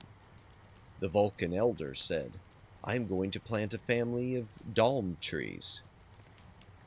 The child laughed out loud at the incongruity of a woman of her age planting a family of dalm trees. Had this been any other Vulcan, the child would have been quietly rebuked for such a show of bad manners. But this was a Vulcan elder, and she was wise enough to know that children do not always know that their manners are bad. So she merely asked quietly, "Why do you laugh, little person?" And the child answered, "How long will it take before your dalm trees bear fruit?" And the old woman answered, "These trees will not bear fruit for more than 150 years. The child said, "But tomorrow you plan to die. You will not be here to enjoy the fruit. Therefore it is illogical to plant. I laugh at your silliness. Perhaps you have been spending too much time with Earthmen." Kirk rolled his eyes toward the ceiling and decided to ignore the remark. Spock continued. The old woman continued working. She continued to dig the hard-baked earth, loosening the soil with a 3-fingered tool. After a moment she spoke. "When I was a small child, no bigger than yourself, little person, there were dalm figs to enjoy. One day I asked my father where these dalm figs had come from. He told me that 200 years before, one of my ancestors had been thoughtful enough to plant a family of dalm trees on the day before she died, so that I would have them to enjoy. He told me that it was her gift to me, even though she would never know me, and I would know her only as a story. Each generation provides for the next one, little person. I can never repay the gift that my great ancestor gave to me, whether it be something as simple as a bowl of dalm figs, or as elegant as the whole of Vulcan learning, except to pass it on to those who will follow after me. It will be my gift to them. Someday you will pass by here again, and you will taste of these dalm figs, and you will remember the old woman who planted them, and you will be grateful for my foresight. Someday you will plant dalm trees of your own, even though you will never live to taste of their fruit. Illogical? No. My great-great-grandchild, I am not illogical. It is the ones who do not plant who are illogical, because they are not repaying the debt. If you eat of the dalm figs, then you must also plant." The child thought about the old woman's remarks for a moment or two. Then he climbed down from the back of his salat and began to help the old woman with her planting. Spock finished and looked to Kirk. Kirk smiled. "Thank you, Spock. Your great-great-grandmother was a very smart woman." "Thank you, Captain," Spock acknowledged. Kirk turned back to the image of Gomez. "Do you begin to understand now, Captain Gomez, something of the mission of Starfleet? When Vulcan joined the Federation, the Starfleet Charter was redrafted. The woman in the story was one of the ones who helped in the drafting. It was she who pointed us toward the future. And that is what Vulcan did for Starfleet and the Federation. More than any other contribution, that was the valuable one. I don't know what your people can offer to the Federation, but neither did we know what Vulcan could offer the Federation until after they had joined. Gomez's features had softened. "Captain Kirk," he said, "if I trust you, and I am wrong, my people will curse my name for generations to come." And here he smiled. "Except you tell me that if I don't trust you, there won't be any generations to come. If I believe you, I have to trust you. I tell you this, I believe you. But I have not had much experience in trusting. It is not easy, is it?" He looked across the gulf of understanding at the starship captain. James T. Kirk smiled gently and said, "No, it isn't." Gomez nodded. "But we must begin. Let it be done." He stepped forward, then appeared flustered. "It's confusing. I come to shake your hand, and you are not here. How we seal deal?" "Your word will be good enough.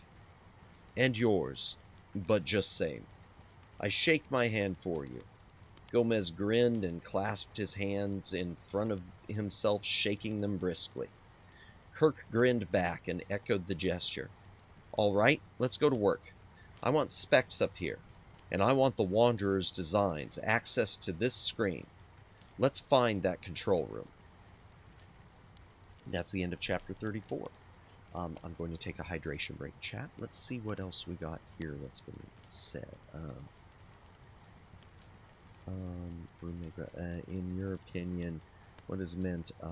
In your opinion, what if the same book is from Next Generation? Will be a different story.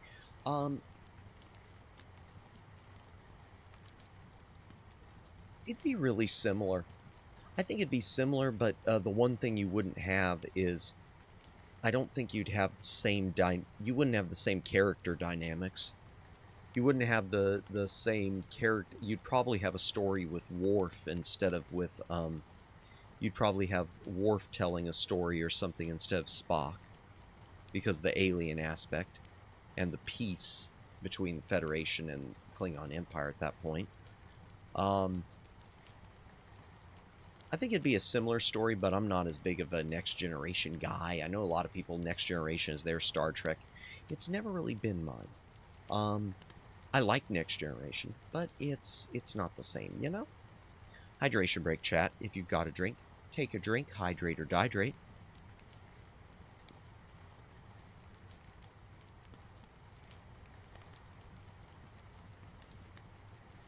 Just a reminder, chat. On Monday, we will be... Well, I'm not going to say Monday, because my throat's wrecked. Our first stream of next week, be it on Monday or Tuesday, our first official stream, unless I do a guerrilla, will be Soma. We will be continuing with Soma. So, yay, Soma! Yay! Let me just check one thing, chat. Just checking one thing. Okay. Excuse me. Alright, chapter 35.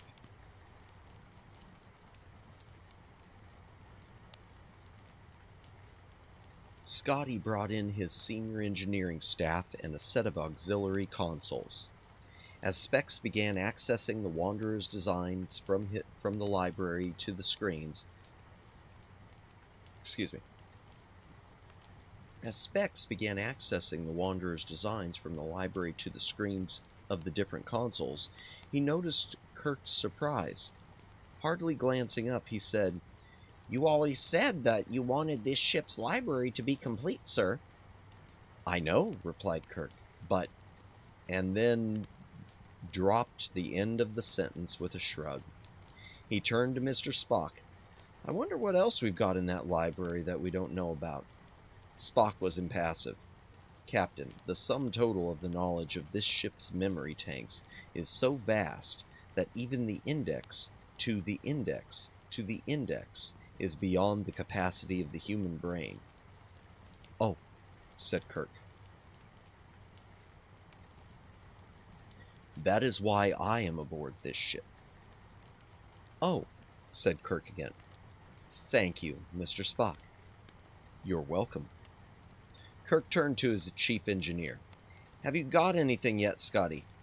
Aye, and it's not good. We can't just go barging in, Captain. We'd have to fight for every centimeter, and they have the high ground. We could do it, of course, but it might take weeks. We haven't got weeks. Aye, I know that. I've been looking for an alternate route. I think we can send a party of men up these air ducts here and here. That doubles our chances of a group getting through. It looks good, but I want you to go over your plan with Captain Gomez. He knows the territory better than we do. Put the boarding teams on condition green, but tell them to keep alert just in case. Aye, sir. Kirk turned back to Spock. We're about to administer a massive cultural shock to two separate cultures. I'd like to have our operation secured and our controls locked in quickly, before they have the chance to develop a first-level reaction. I hate to say it this way, because it sounds so damn callous, but if we're going to get through to these people on the upper levels, we're going to have to totally demoralize them first. There's the possibility for mass hysteria, no matter what we do.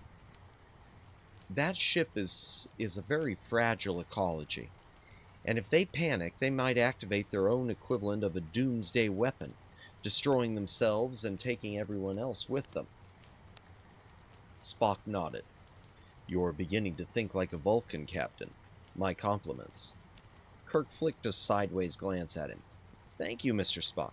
Do you have any suggestions you'd like to make? Spock looked thoughtful. We should consider the introduction of some sort of phenomenon so unfamiliar to the inhabitants of the Wanderer that they will be paralyzed by its presence. Warriors cannot fight what they cannot understand. Said Kirk. He thought about that for a half a moment, then turned to Uhura. Get Kevin Riley and Catwin up here. As soon as they arrived, Kirk took them to one side of the room. Catwin, look. This has become an operations room. We're planning an invasion of the upper levels. We must seize the control room of the Wanderer if we're to save the ship. We don't have the time anymore to try to establish contact with Captain Frost. But we don't want to bring any undue harm or shock to the inhabitants of the upper levels. So what we want to do is startle your people into immobility, so that there will be no fighting. Do you understand? Catwin looked troubled and upset, but she nodded. I understand. We have some devices. They float through the air and they generate large three-dimensional images around themselves. We can make elephants or dragons or any kind of other creature appear to be real. We use these devices for parades. Parades? Carnivals, celebrations. Oh, and it seems to me that perhaps you and Riley here could program these devices for us. You describe the kinds of creatures that your people put into stories, especially the stories you tell children. Oh, you mean like prowlers and growlers and bears? Prowlers and growlers and bears? Yes, exactly. Riley will bring these animals to life. They don't have to be scary. In fact, it's probably better if they're not. Just very big and very silly looking, and as clumsy as a basket of puppies. Make them so the people who see them will laugh out loud. Captain Kirk, this will help save lives? I hope so, Catwin. Very much. Then I will do it. I will give you lots of prowlers and growlers and bears. Good. Call me when you have the first few up and running. I'd like to see exactly what these prowlers and growlers look like. And bears! Yes, and the bears. They exited, and Kirk turned to see Spock looking at him with an odd expression. Prowlers and growlers and bears? Spock asked. Something wrong, Mr. Spock? Not at all. It's just unusual to see a starship captain applying prowlers and growlers and bears to the solution of a problem. Especially the bears, Mr. Spock. Especially the bears. Spock raised an eyebrow. Captain, you may have just discovered the first logical application of illogic. Kirk looked to his first officer speculatively. Makes your head hurt, doesn't it? Only my brain.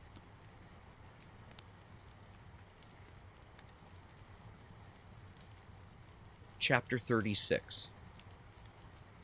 Every second the two ships...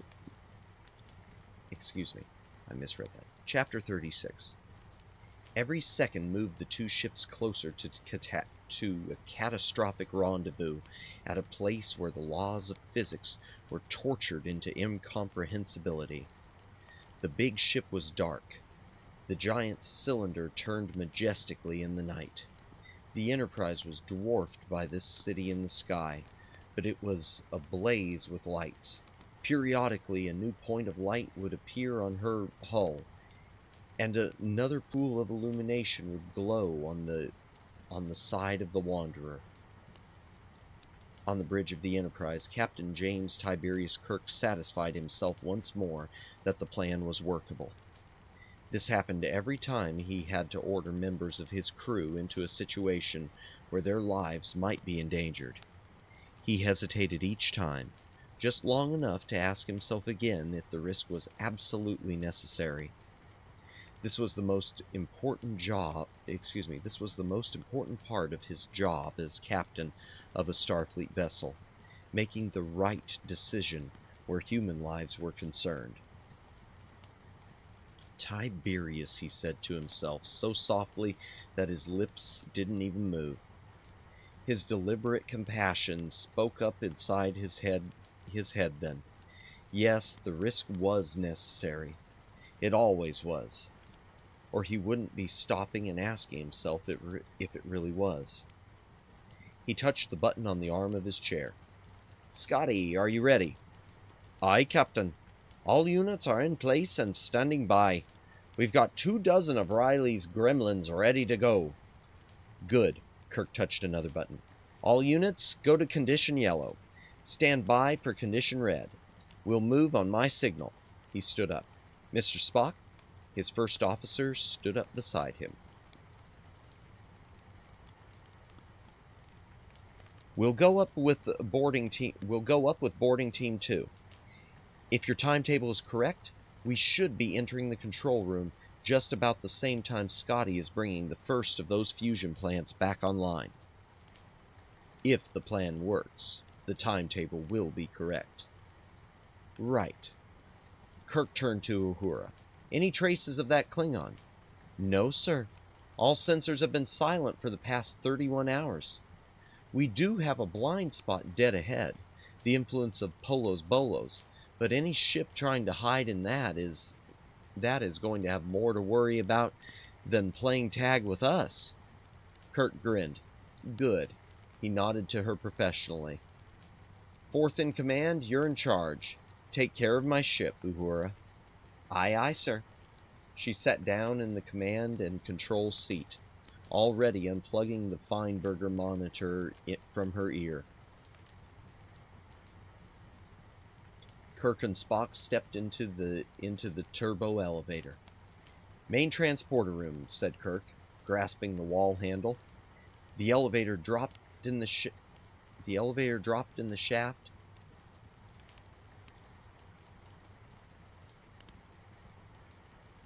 Sorry, I misread that because there's a mistaken pair of extra quotes in there. That was throwing me off. The elevator dropped in the shaft. Kirk glanced to Spock. "This time, I may finally get aboard the Wanderer. Think of it, Spock. A piece of living history. One of the first space-built cities. From even before the time of interstellar travel." He was going to add, "Doesn't it give you an extraordinary feeling?" But then he remembered who he was talking to. He said nothing. Spock chose to comment, however. He said, "I believe you were going to make some sort of emotional statement, Captain. Were you not?" I often wonder why, during moments of significance, humans feel the need to translate the experience into emotional terms. Ah, but that's just it, Spock. We feel the need, perhaps because it helps us to better assimilate and understand the experience. Did you ever stop to consider, Spock, that there might be a very logical reason for human beings to have emotions? No, said Spock. I never have. His expression was his usual impassive gaze. Perhaps you should. Ah, here we are. The elevator slid to a stop, and Kirk stepped out, leaving Spock blinking in momentary puzzlement. An interesting question, Spock said to his back, and quite remarkable, considering the source. He followed thoughtfully. They stepped into the transporter room in time to see the last party of 6 just fading out of the transporter platform. A number of transporter coordinating modules had been beamed over to the Wanderer, and Gomez's men had delivered them to the location Scotty had picked out on a master map of the vessel.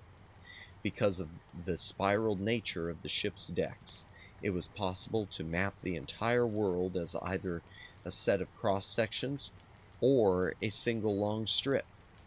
Once the coordinating modules were in place, it was possible to beam teams over to key points within the Wanderer's hull. Kirk and Spock stepped up onto the transporter platform. They nodded to the transporter chief. Mr. Kyle, energize. And then the world flickered around them, and they were aboard the Wanderer. That's the end of chapter 36, Hydration Break Chat. If you've got a drink, take a drink, hydrate or dihydrate.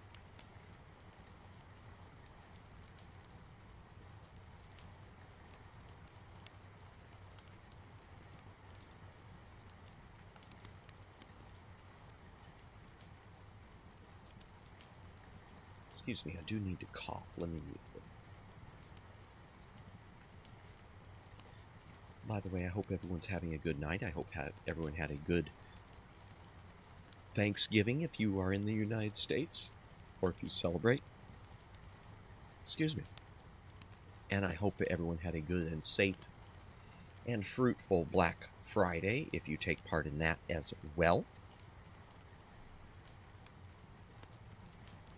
Chapter 37. Riley, Stokely, and O'Mara were waiting for them with 3 other security men. Kirk acknowledged them with a nod and pulled out his communicator and flipped it open. Scotty, we're aboard the Wanderer. What's your status? We've got the first 2 fusion plants opened up. Aye, and these are beautiful pieces of machinery, Captain. But the ignition lasers have long since been destroyed, and we're not equipped for this kind of reconstruction. Scotty, there's got to be something you can do. Aye, I hope so. I've got one idea working in the computer now. If we can recalibrate a medium-powered phaser cannon, and if we can get it into these mountings, we might be able to trigger ignition with it. We're going to have a bottling problem, though. I'll know if it's possible when the design study is through cooking. How long do you think it will take? There's no telling, Captain. But I've got the lads tooling up in the shop, so they'll be ready to go as soon as we get the word. Right. Keep on it. Kirk out. Kirk switched to a new channel. All units, Kirk here. Go to condition red. Repeat, go to condition red. Alert status, stand by. He turned to Riley. Are you ready?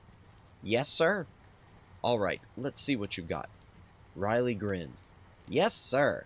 He removed a small, shining sphere from a case of them on the floor, and activated it. It floated out of his hands, an aura of light forming around it. The aura swelled and grew brighter. A high-pitched humming sound began, the tone dropping as the field of light expanded, taking on hue and shape. A 6-legged something was inflating like a balloon. It was colored pink and purple, no yellow and orange, no blue and green. Kirk shuddered and looked away. That's not too silly, is it, Spock? Too silly? How should I know? The humming had lowered a pitch to become an almost uncomfortable rumble. The big balloon creature's head galooped around to look at Kirk, its long salami tail swinging it around the other way, bumping noisily into the wall. The prowler blinked its big, moist eyes and said, "Quail?" in a voice surprisingly liquid and almost effeminate. "Quail? Quail? That's a prowler? A prowler?" "That's a prowler." Riley stepped up to the to the illusion and said, "Command! Prowl! Activate!" "Quail," said the prowler, nodding to nuzzle Riley wetly. Then it turned and lumbered down the corridor. "Quirl? Quirl," it called as it flubbered into the gloom. And on the prowler, Quirl, I misread that. Ay, ay, ay. On and on the prowler quirled, until finally it disappeared into the murk of distance. Kirk looked at Riley. "Good job, Lieutenant. Where is it going now?"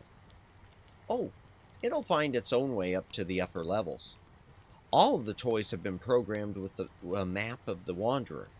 They'll go straight up the drop chutes, that being the quickest way. Some of them will be coming up through the same hole Captain Frost dropped Catwin and I. If we release now, the first ones will be there in 10 minutes. "Right, do it." "Yes, sir."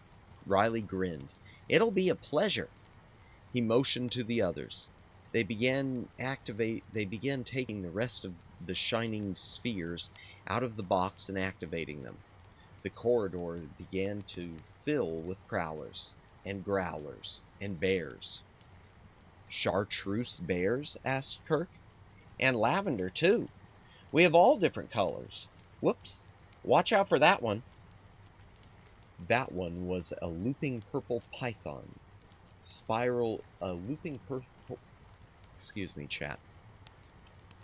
That one was a looping purple python, spiral striped with blue fringe. "You don't think you might have gone a little overboard, do you, Riley?" "Oh, no, sir, not at all." "Oh, good." Riley looked momentarily startled. "You don't think it's too much, do you, sir?" "Ahem," Kirk said into his fist. He kept his face straight. No, of course not. The whole idea is to, disconcert the people of the upper levels. This should certainly do that. Don't you agree, Spock?" "Indubitably."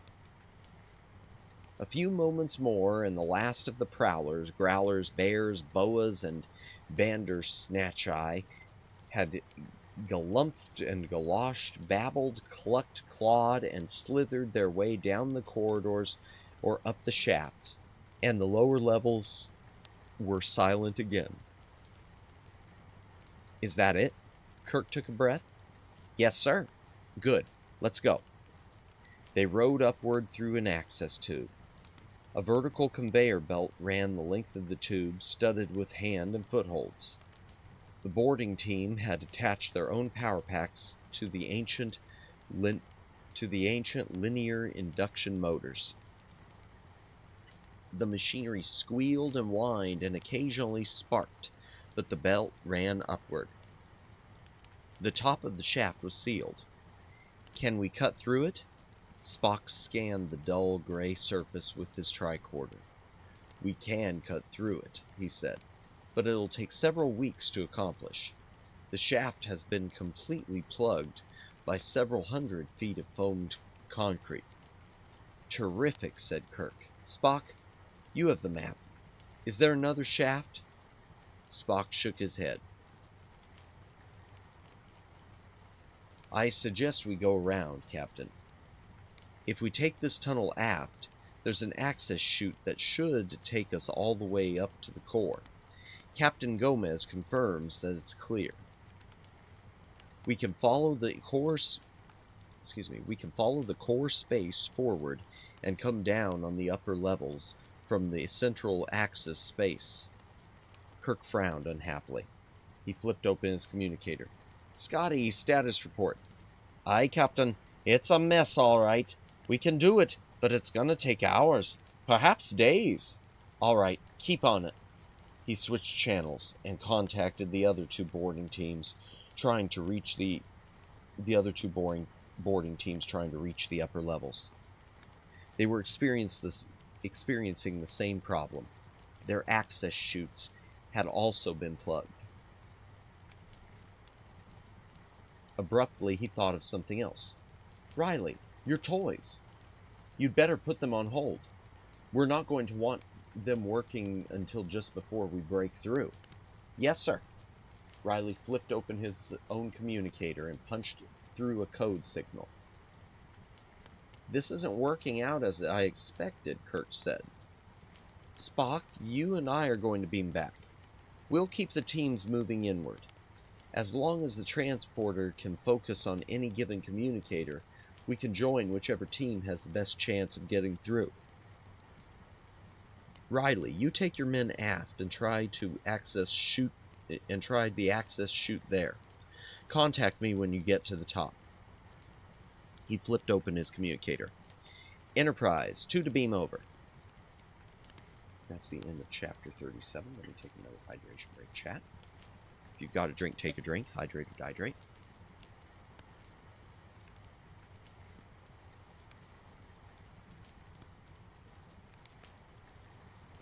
Forgive me, I'm getting a little tired. Oh. Hopefully tonight I'll sleep. Hopefully. Emphasis on hope. We love hope. We live in hope. Sort of like this book. They're living in hope. They're hoping for better days. I'm hoping. Hope is good. We like the hope. We also like hydrating. That word is really weird and random. I need to remember not to say weird and random things. Chapter 38. Back on the bridge, Kirk requested status reports from all his section chiefs. The situation was unchanged, stalled in all departments. Kirk punched up McCoy. Bones, what's the medical situation? The doctor's face peered sourly from the big screen. It's terrible over here, Jim. We've got a whole population suffering from the long-term effects of specific malnutrition. But it's roughest on the children, Jim. This isn't something that a little chicken soup is going to straighten out. We're going to need a vigorous program of long-range rehabilitation. That girl, Catwin, is a real godsend with the little ones. Is there anything you need? McCoy shook his head. We're all right on supplies, and there are more than enough willing hands. This isn't a rabble. These people know how to work. But it's the cultural shock I'm most concerned about. To them, we're like magicians. Aliens from another world? Kirk suggested. McCoy nodded at the aptness of the comparison. They're a little bit overawed by us. That's stage 1. At stage 3, they'll start resenting our technology and the superior abilities it gives us. At stage 5, they'll go to impatience, backlash, and possible violence. I think we have a little time before that happens, Bones. I agree, Jim, but you'd better understand that it makes them uncomfortable to have to relinquish any kind of control to another party, even when it's demonstrably to their own ultimate advantage. I understand the situation. You're going to have to show some progress. Jim. You've made promises, and they're expecting results. I can't demonstrate immediate results. It takes as long to cure low-level starvation as it did to get there in the first place. So it's up to you. Welcome back, Mahese. Welcome back. It usually is, Kirk agreed grimly. He touched the arm of the chair. Kirk out. He swiveled to face his communications officer. Uhura, did you ever send that subspace signal to Riley's tricorder? Yes, sir, but the responses were incoherent. And then Riley came back, so it wasn't necessary to continue. I have an idea, Uhura. If we could get either that tricorder or that communicator operative, we could beam a crew directly through. Can you work on it? It may take a while. It's not just a problem of coding and recalibration. There's a signal phase. The moving also, there's the signal phase, the axis of transmission, and the fact that the focus is moving also complicates the process. Then you'd better get started right away, said Kirk. Hadn't you? Yes, Captain. She swiveled back to her console, already calling up the problem on her board. Kirk sat silently for a moment. Absent-mindedly, he bit at the knuckle of his right hand. Abruptly, he hit the communicator button on his on the arm. Sorry, chat. I'm getting myself twisted around again. Abruptly, he hit the communicator button on the chair arm. Scotty, I have a question for you. Aye, Captain. We still have a transporter module in that upper-level farm, don't we? The one where Riley first met the girl? Aye, we do. Oh, I see. Can we beam our boarding parties through there? Yes, why not? We seem to be stalled every other way. There was silence from the communicator while Scotty considered the question. It's the distance that bothers me, Captain, he said finally. With the access tubes, we would have come out right by the control room. There would not have been time for resistance. If we go in through the farms, we'll have to pay for every meter gained. And it's their territory, and they'll have the high ground. Said Kirk. I knew there was going to be a good reason. Still, added Scotty. If we have to, it's not impossible. Kirk grunted in acknowledgement. He asked, what's the status on your situation there? We're making some progress, Captain, but we're still a long way from bringing even the first of these beauties online. Despite the best intentions of Gomez's men, they're in a terrible state. It's a sin, Captain, to let such fine machinery fall into such condition. Untwist. Thank you, Luciano. I know, Mr. Scott, but these people have had other things on their mind. Kirk out. He allowed himself a gentle smile of empathy. Scotty's perspectives were occasionally narrowed by his own specific concerns. Kirk pondered his problem one more time. He stabbed another button. Mr. Kyle, how many transporter coordinating modules have you got on the Wanderer?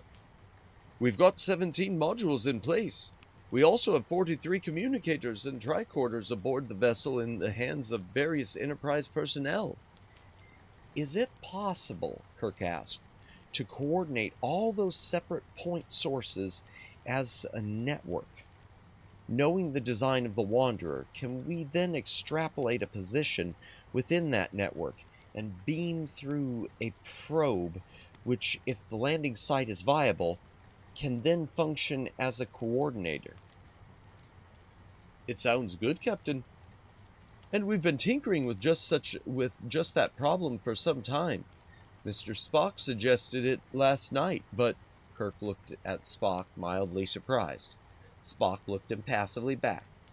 The problem is that the vessel is spinning, and she's got too much heavy metal on her hull. That tends to scramble even certain phase relationships within the beam. Even if we do have a precise fix, the lack of a coordinator makes it next to impossible to reintegrate the the delta relationships. And those are the primary controllers. I understand, Kirk signed out. He drummed his fingers on the chair arm thoughtfully.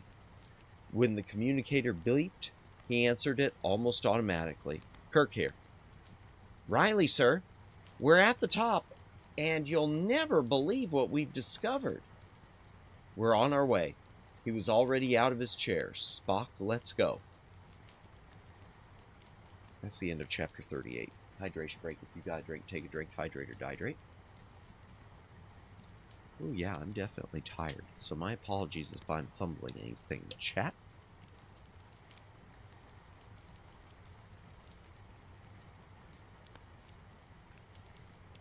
Tired and raw throat. Not making excuses or intending to, but not my finest, unfortunately. But what can you do? I do need to cough though, chat. Excuse me.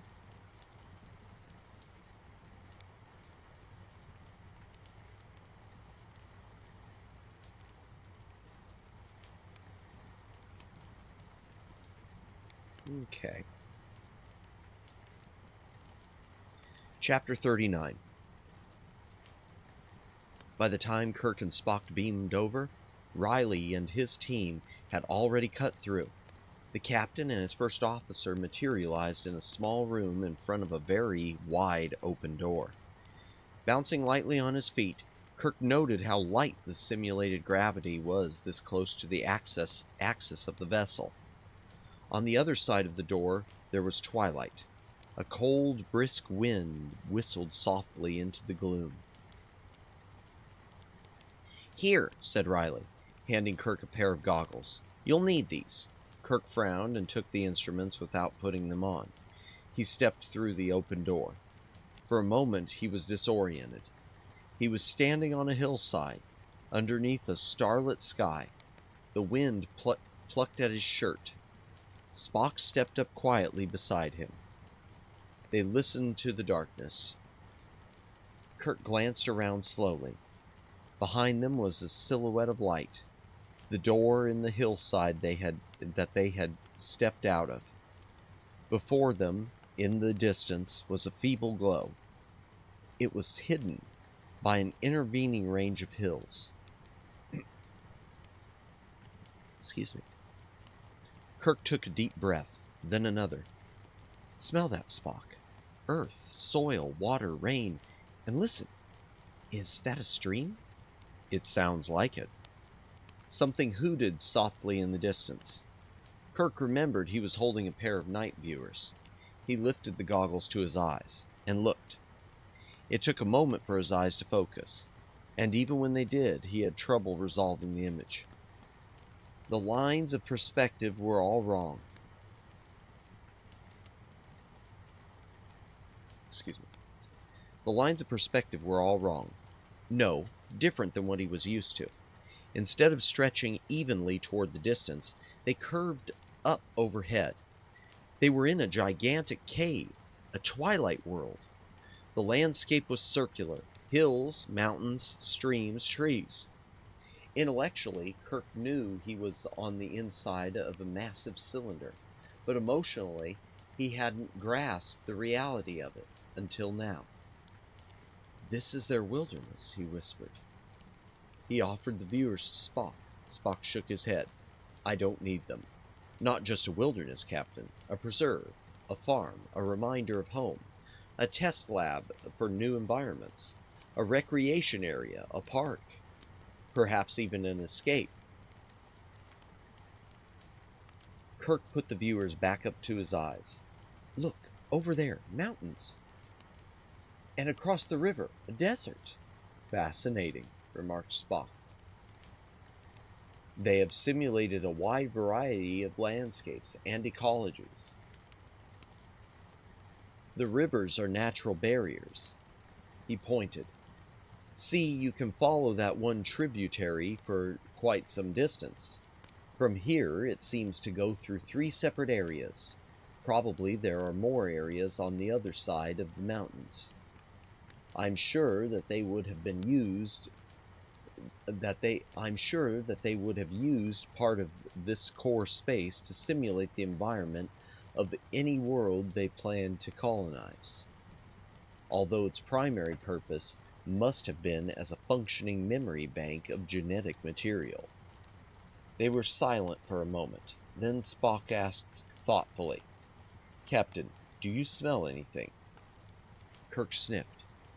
"No." "Why, don't you?" "No," said Spock. "And that's unusual. We should be smelling plants here. of all kinds. He bent to examine the tufted growth on the ground beneath. He bent to examine the tufted growth on the ground beneath their feet. It's a fungus. He unstrapped his tricorder and studied its screen. A twilight growth. It takes most of its nourishment from the moisture in the air. Stronger light levels would probably destroy it.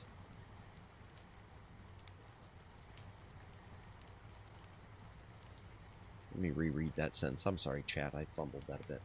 A twilight growth, it takes most of its nourishment from the moisture in the air. Stronger light levels would probably destroy it. He stopped, realizing. Kirk caught it too. This is a desert, Spock. When the lights went out, they went out all over the world, and the world died. Standing in the darkness, Kirk could taste the bitterness of the words. This answers the questions of what happened to their farms, Captain. Kirk grunted. Let's get out of here. He stepped back into the lighted room. Spock followed. Riley was studying a portable monitor. He looked up as Kirk entered. Did you notice that glow, sir? We've sent some probes forward to discover the source of it. He offered Kirk the monitor. It's a small settlement, some farming. The lights are portable units. One of the other probes shows the glow plates on the central axis to be almost completely inactive. Whatever lumens they're putting out just aren't strong enough to be seen. Kirk nodded thoughtfully. Lock down one of those probes, and we can use it as a transporter focus. We'll beam our boarding team forward and enter through that settlement. They won't be expecting us to come in from above. And that's the end of chapter 39. Welcome in, Omegs. Welcome in. Hope you are having a good... I've been flubbing this a bit. My apologies to you and everyone else. Tiredness catching up. Hope you are having a good day, a good Black Friday. In fact, we'll talk more Black Friday once we finish the book. We're getting pretty close. Only about 20-something pages left. Glad I made it before chapter 69. There is no chapter 69. Sorry, Omegs. I hate to disappoint you. It only goes to 45. I think. Let me check. Yep, 45 is the last one.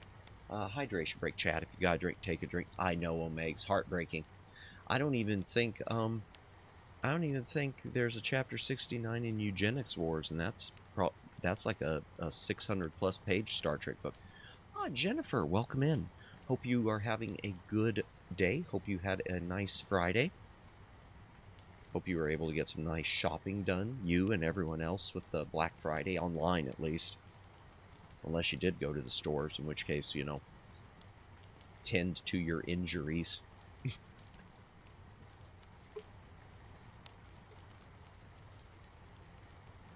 Chat, I just almost spilled my seltzer all over the place because I had my can turned the wrong direction. Apparently, I've lost the ability to drink like a human.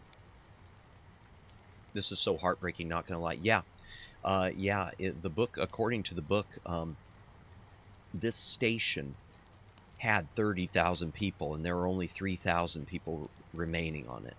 It was a whole world. It was meant to be just for, it was originally just a station in Earth orbit, but they launched themselves out into space, and it was sort of considered a myth.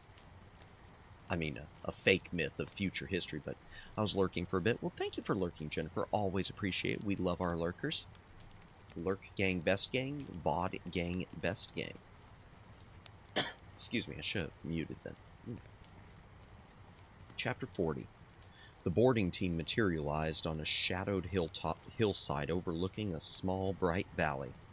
The slopes below were patterned into colored squares of crops, and surrounded by tall towers supporting banks of glaring lights. An oasis of light in a dark wilderness, Kirk mused. It looks too vulnerable. It is undoubtedly well defended, agreed Spock. We are probably not the first invaders who have tried coming in through this route.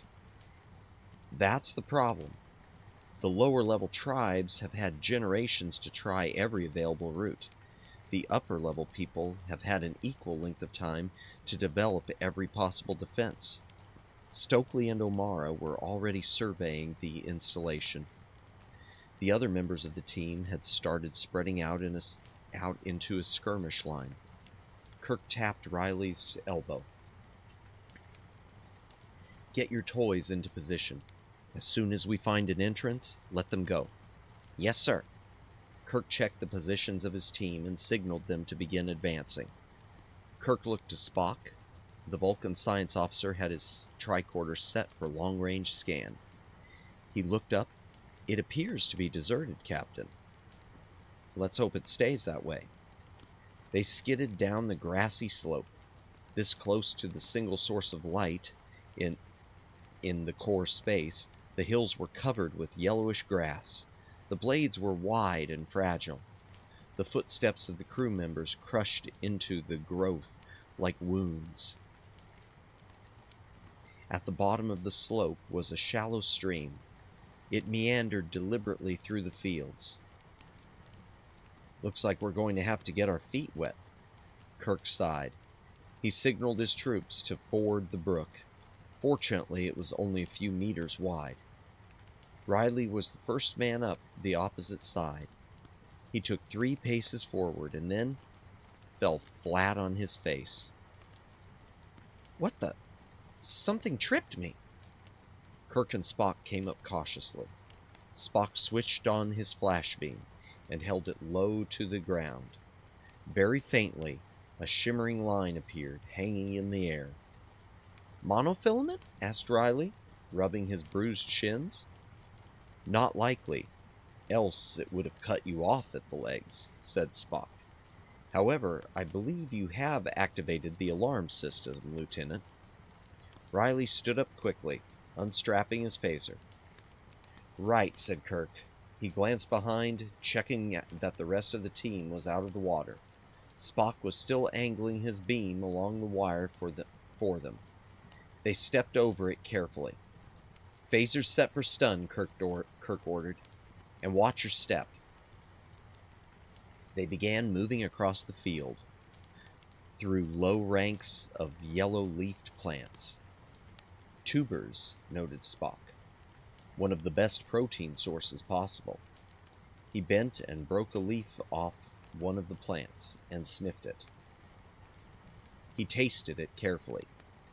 The leaves are edible, too. I suspected they would be. With such a limited growing space, every part of the plant must be usable. Spock dropped the rest of the leaf back to the ground. Kirk grinned at him. "If you don't finish your salad, Mr. Spock, no dessert." "I beg your pardon, Captain." "Never mind. What do you think that installation over there might be?" Spock peered, then focused his tricorder on it. "I believe, Captain, that you have just found the entrance to the upper levels." Spock stopped suddenly, as if he had heard something. He turned around slowly, cocking his head. "Spock, what is it?" "I don't know." Something was flickering above them. They turned to look, wondering. Fireflies? Bright pinpoints of light were dropping toward them from the top of the mountain ahead. Kirk held out a hand to Riley, who put the night viewers into them almost automatically. Spock was already focusing his tricorder. The points of light were close enough now, resolving into a flock. "Birds?" asked Riley. "Winged men?" said Kirk. "Flying machines. We should have expected it in this low gravity," answered Spock. And even as they spoke, the first spears started falling among them, thudding into the soft earth with hard snapping sounds. "Scatter!" shouted Kirk. He fired his phaser upward, and his target exploded in a ball of orange fire.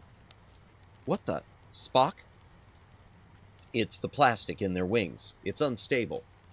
Something in the beam ignites it," answered Spock. The flaming debris were falling, slanting toward the ground just ahead of them. I misread that. I'm sorry, chat. So stranded with no help. The station itself was stranded. Supposedly, the station was on its way to find a new world. But instead of finding a new world, it never could find another inhabitable planet. Every planet, apparently on its multi-generation journey that it had over hundreds of years, it'd get to a planet and it was uninhabitable, so it would head for the next star.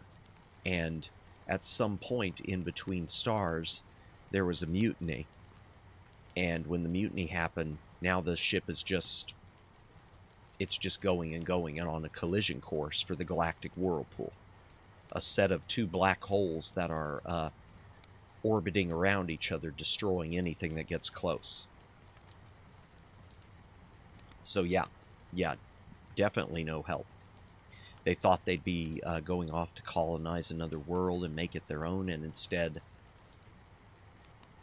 just the blackness of space, to the point where the upper level people didn't believe that anything even existed outside their world. Only the lower level people with their windows and whatnot, and still, well, they didn't have books, but they knew the reality of the situation, that they were a ship. The flaming debris was falling, slanting, toward the ground just ahead of them. The flyer's screams disappeared into the crackling of the framework collapsing around him. Kirk held his fire uncertainly. He didn't want to kill these men or women. He couldn't tell. He just wanted to stop them. The simulated gravity here was light. A fall wouldn't kill them, though it might injure them a little, but their flying harnesses and wings would incinerate them. But the spears were still falling. Behind him, a crewman screamed in agony as one of the missiles pierced his thigh. "Should we fire?" cried Riley. 3 flyers swooped overhead, dropping what looked like water balloons. They smacked wetly into the ground, releasing rank clouds of evil-smelling gas. Kirk bit his lip, made a decision, and fired off 3 quick shots. There were screams from the flyers as their wings ignited. "Hold your fire," Kirk ordered. He stood up, squinting through the smoke and gas to see if the other flyers were veering off. They weren't. Captain, that's gas." Kirk coughed harshly. "I can smell, Spock." He set his phaser for scatter focus and incinerated the nearest cloud of it, then tight focused the beam again and phased the gas bomb itself out of existence. The other members of the boarding team were doing the same. "Captain," Spock pointed with his phaser, "look." Another wing of flyers was dropping toward them from the mountaintop. Kirk said a word. Spock looked at him, surprised. "We're going to have to withdraw. We can't get in without killing them all. And that's too high a price to pay. There's got to be a better way." And then suddenly, there was light. Not just the lights of from the farm towers, but dawn, a pervading glow that seemed to fill the world with mist. And it was getting brighter. It was turning into daylight, bright and glaring. The flyers stopped their attacks, circling confusedly overhead. 2 of them collided and tumbled helplessly toward the slope of the hill. Because of the rotation of the Wanderer, they fell sideways. Kirk flipped open his communicator. "Scotty, what's going on?" "We've just brought the first of the fusion plants back online, Captain, and we've got an uncontrolled power drain. I don't know where it's going." "I do. The lights just came on in the core space." Kirk squinted against the glare, stunned by the enormity of the vista before him. The world curved off into the distance. The horizon was a distant circle. "I was just going to call you, Captain. Whoever shut down these fusion plants also sabotaged the control networks. And that's not all. We've got lights coming on all over the ship." "Captain," said Spock, "the flyers are withdrawing. Scotty, keep those lights on, if you can." "Aye, Captain. We have to. We're patching in a monitor now so we can install our own controls, but it's gonna take a while. Heaven knows what demons we'll unleash when we bring the other plants online." "Never mind that now. Just keep working." Kirk readjusted his communicator. "Enterprise, we've got an injured man. Prepare to pick him up. and pick up the other boarding parties and set them down with us. We're going in. Kirk snapped his communicator shut. Riley, activate your toys. We're going to need all the confusion we can get. And that's the end of chapter 40. Let me take another quick hydration break. You gotta drink, hydrate or dehydrate, etc., and so forth.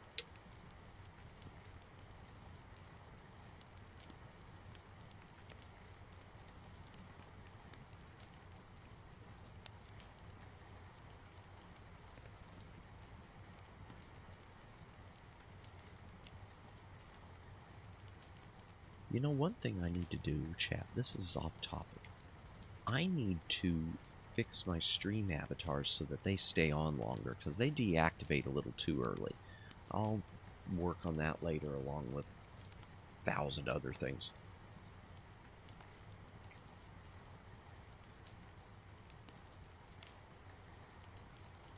Chapter 41.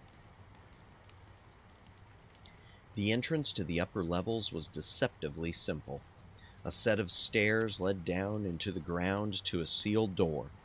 The door was locked. Of course. Kirk nodded to Riley, who set his phaser for needle beam and began cutting through. After a moment, he paused and said, "It's pretty thick, Captain. This may take a while." "I'm getting used to it, Lieutenant. Keep on." Kirk turned to Spock. "Have you noticed, every time we come to a door in this ship, not only is it locked, sealed, or otherwise defended, but just about the time we do get it open, I get called away?" Spock nodded. "Coincidence often pretends to form patterns, Captain." "It's still very frustrating." Kirk turned his attention back to Riley's progress. The lieutenant wasn't even halfway through the job. Kirk sighed impatiently, then turned to study the landscape around him. It was magnificent and terrifying. Far above, he could make out the pattern of another river as it etched its way through an ochre desert. Except for the patches of green surrounding the farming area, the rest of the core space was a disheartening vista of red and yellow earth, black hills and brown deserts. What vegetation had managed to survive was mostly lichen, fungus, and faded grass. "This is their paradise," Kirk said sadly. "This is what they were withholding from the rebels of the lower levels." "It became necessary to destroy the world in order to save it," noted Spock. "I beg your pardon." "It's a quote from your Earth history," Spock said. Kirk was silent a moment. Then he said, "Human beings have had as much time as Vulcans have had to learn. Rationality." Spock noted thoughtfully. Oh, excuse me, I misread that. Let me try that again. Then he said, "Human beings have not had as much time as Vulcans have had to learn rationality." Spock noted thoughtfully. "Nor have you had as much need. Remember, Captain, the Vulcan culture is compulsively rational because the Vulcan race is notoriously hot-blooded, in a manner of speaking." Kirk glanced at his first officer. "I've often wondered, Spock, if our two races might be heading in very different directions. Vulcans tend to control, almost suppress, all sense of emotion. Human beings try to learn how to use their feelings instead. By human standards, a Vulcan is emotionally retarded." "Quite so, Captain. And there is much to be said for both attitudes. My own, feeling," Spock chose the word deliberately, "is that one must control one's emotions before one can use them." Kirk accepted Spock's counter-argument with good grace. He didn't have an answer for it right now. He'd let it percolate for a while in the back of his mind, though. He might come up with a response later on. Riley called then. "I'm almost through, Captain." "Good." Kirk's communicator beeped. He unstrapped it, flipped it open, and said, "Kirk here." It was McCoy. "Jim, we've got a problem." "What is it, Bones?" "Light. All the lights are back on in the lower levels, and it's too intense for these people. They've lived their whole lives in darkness, and now they're as paralyzed as if they've all gone blind. Their eyes can't function in light this intense. Can you do something for them, Bones?" "I don't know what there is I can do. Gomez is screaming betrayal, Jim. You'd better get down here right away." Behind him, Kirk could hear Riley saying, "There it goes. We're through." Kirk exhaled softly. "I knew it." To McCoy, he said, "I'm on my way." He readjusted his communicator. "Enterprise, transporter room." Chapter 42.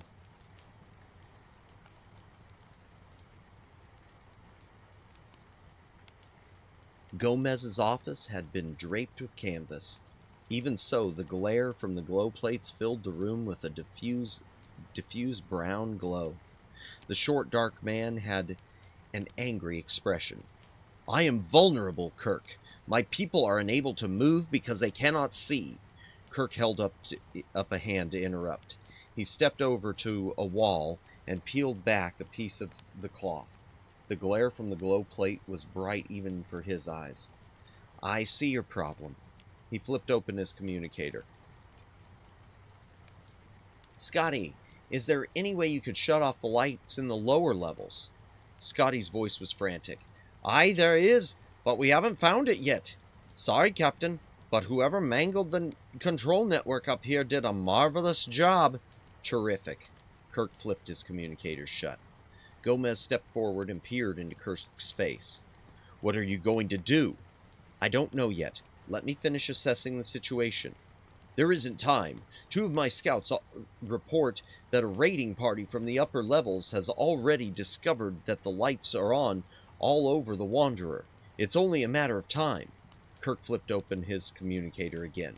"Enterprise, beam over 2 security squads to the lower levels. Arm them with phaser rifles." "Acknowledged," came back Uhura's response. Kirk flipped the communicator shut and looked down at Gomez. "That should take care of your immediate problem." "Kirk, you don't understand. The reason that we have been able to survive on the lower levels for so long is that we are divided into 5 separate tribes. No single tribe ever knows where more than 2 of the other tribes are at any one time. Each tribe shifts its position every 3 days. Tribes keep in touch through runners, who are considered members of both tribes. You don't have enough men to protect 5 tribes, do you?" "No, I thought not." "And we have no way to warn the other tribes what is happening. All of us are vulnerable now." Kirk thought for a second. "But they haven't sent down any attack squads yet, have they?" "Can you post lookouts? Wherever they send raiding parties down, we can put men in to stop them." "It's no good, Kirk. They can put men into the lower levels almost anywhere. They're right above us. Don't you understand? We live with them always above us wherever they are. All they have to do is open one of their hatches and come straight down." Kirk turned away to think. He noticed McCoy staring at him with that wide-eyed, concerned look of his, and Chapel too. And who was that? Oh, Specs, the historian. He was polishing his glasses thoughtfully. Beside him, Catwin stood stiffly. An idea was beginning to suggest itself to Kirk. His communicator beeped. Now what? He flipped it open. "Kirk here.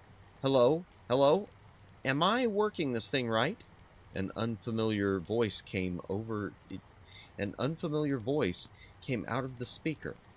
"That's Dr. Hobie," said Catwin. "He's head of Captain's Science Council on upper levels." "He must have Riley's communicator," said Kirk. He opened the channel. "Hello, can you hear me? Dr. Hobie? This is Captain James T. Kirk of the Starship Enterprise." "Hello. Listen to me. Is not much time. Captain Frost has discovered that the lights are back on in the lower levels. He is calling it a miracle. is calling for a holy war. This is his chance to wipe out the devils of hell. Dr. Hobie, listen to me. Can you keep that channel open? I can't. They're already massing. Everybody who can carry a weapon is being armed. If they find me, all right, look, there's a red button. Press it, please. That switches on the automatic transponder. Do that, do that. Dr. Hobie? There was no reply. Kirk switched channels quickly. Uhura, did you monitor that? Yes, sir. And while he was on, I activated the automatic transponder from here. We've got a focus now, Captain, and it's very close to where the control room is supposed to be located. Uhura, I could kiss you. Captain? Figuratively speaking, that is, of course. Of course, she said, but there was disappointment in her voice. Gomez grabbed Kirk's arm. It grabbed Kirk's arm then. What are you doing? He said there's an attack massing. They could be down here in minutes. Hold it for a moment, Captain. Kirk pulled his arm away. He switched channels again. Scotty, you can't shut the lights down, right? Aye, Captain. I can shut them down. Can you increase their intensity? Now, why would you want to do that? Can you do it, Scotty? Aye, by increasing the output of this plant, it'll be easy enough. There's no limit to how much light those globe plates will put out, except, of course, the melting point of the plate. Good. Now listen, I need some kind of goggles, filters, for our boarding teams. Oh, I get it. Captain, that's a beautiful idea. I'll get right on it. You've got 15 minutes. Won't take half that long. And he was gone. Kirk turned to Gomez. Get your people all together. Get them into some room where the glow plates are covered. Have them shield their eyes. We'll give your runners some filters to wear over their eyes. Have them warn the tribes you can reach. Oops, I bumped the desk. My apologies, chat. Have them warn the tribes you can reach. Can you do that? What are you planning to do? You've seen how your people react to too much light.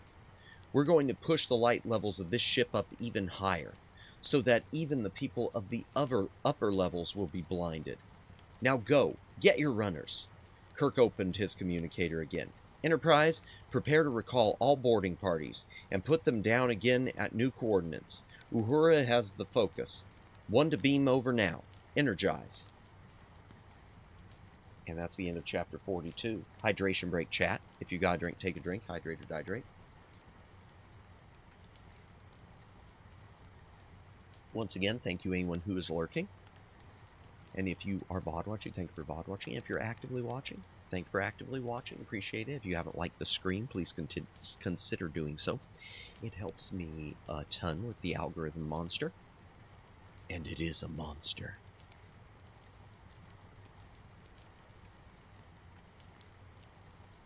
Okay. Excuse me, I do need to cough.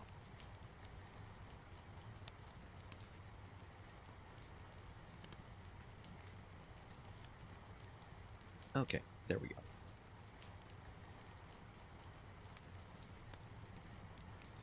Chapter 43. Finally, at last, the pieces were beginning to fall into place. Oh, let me make sure I didn't miss anything. There we go. Chapter 43. Finally, at last, the pieces were beginning to fall into place. Kirk accepted a pair of blast goggles from Scotty and stepped back up onto the transporter platform with Riley, Stokely, O'Mara, and Spock. The second and third teams were lined up in the corridor, waiting. Are you ready, Scotty?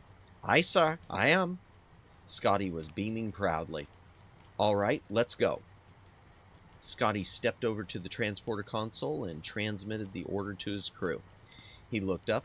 The lights are getting brighter, sir. Kirk looked to Spock. Maybe this time I'll get where I'm going. He turned forward. Energize. And they were materializing into whiteness. Hastily, Kirk slipped the goggles over his eyes. They were in a chamber of some kind, a laboratory. Never mind, it didn't matter. Riley's communicator and tricorder were in a bell jar on a workbench. The hand phaser was not with them. They spread out in a circle, with their phasers ready. Spock was scanning with his tricorder. Behind them, the second squad was already materializing. They stepped outward too. As soon as the third team beamed in, Spock indicated a set of double doors at the end of the room. That way, Captain. Even through the blast goggles, everything was white. The corridors were white. Their clothes were white. The people who stumbled past them, hands over their eyes, were so pale as to be cadaverous. The walls were warm to the touch, and in the middle of all this whiteness, something orange and red and purple lumbered down the corridor toward them. "Coral?" it asked. "Coral? Coral?"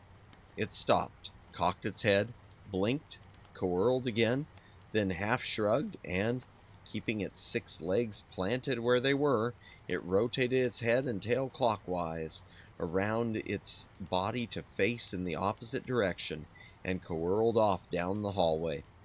If that didn't demoralize them, Spock, nothing will. "It certainly disconcerts me, Captain." He pointed. "We go up here now." They raced up a long, curving ramp, skidding to a stop, face to face with a squadron of 20 upper-level warriors. They were strung out in a line against the wall, moving slowly toward them. Each man had one hand over his eyes and one hand on the wall. The lead man in the line saw them, somehow, and began fumbling with his rifle. Kirk didn't wait to see what he would do, so he fired his phaser. Again, and again, the entire line of men collapsed, stunned into unconsciousness. "Tiberius," he said. "Come on, Spock. Which way now?" Spock pointed, and they continued on up the curving ramp, turning left at the top and rushing forward through a deserted lobby, a narrow corridor, an observation theater, and a dead end. Spock? "I'm sorry, Captain, but according to the design plans provided by Specs, the entrance to the control room should be right here." Kirk sighed. "I should have expected it. One more place I can't get in. It must have been sealed off somehow. Or disguised," suggested Spock. Kirk began examining the wall closely. It was patterned with a close-set series of vertical slats. If there was a seam between any of the slats, it didn't show. Kirk stepped back, frowning. He raised his phaser as if to fire, then lowered it again. "Better not. I might damage something we may need." "Very intelligent, Captain." "Thank you, Spock."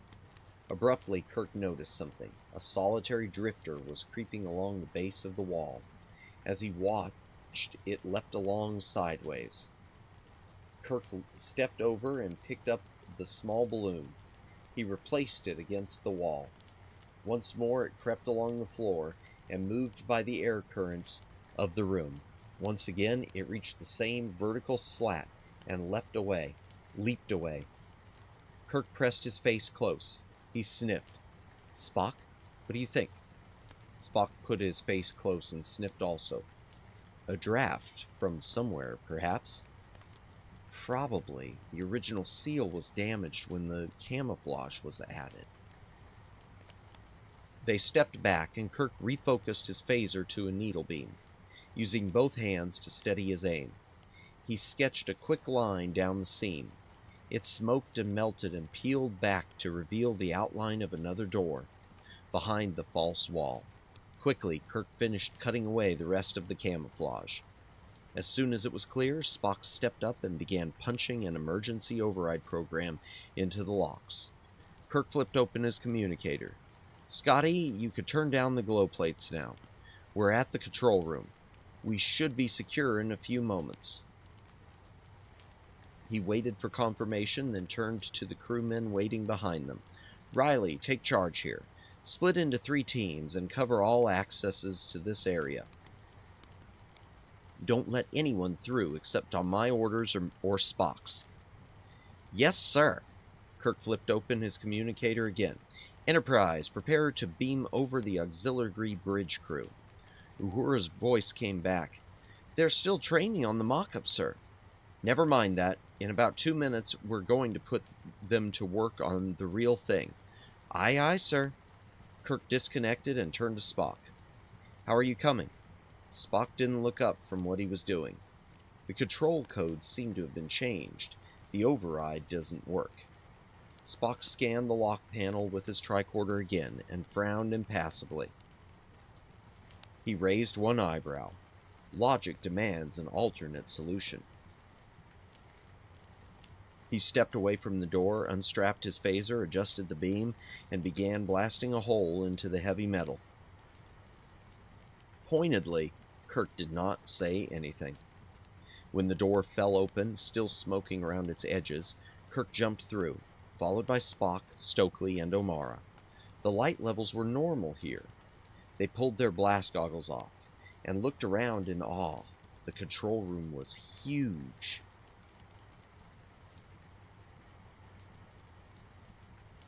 They were in a vast chamber with a horseshoe bank of equipment in the center. 3 rows of consoles faced a diorama of screens, and in the center was a huge swivel chair. As it spun around, they came face to face with Captain Frost, I presume. You are the pretender Kirk. Frost was holding Riley's missing hand phaser aimed straight at Kirk's belly. Kirk spread his hands wide and mustered up a friendly smile. I was when I came in. Captain James Tiberius Kirk of the Starship Enterprise. At your service. He inclined his head in a polite bow. You will drop your weapons, please. You'd better do as he says, said a new voice. You better do as he says, said a new voice. Kirk turned around to see Dr. Hobie? Captain Kirk, please drop your weapon.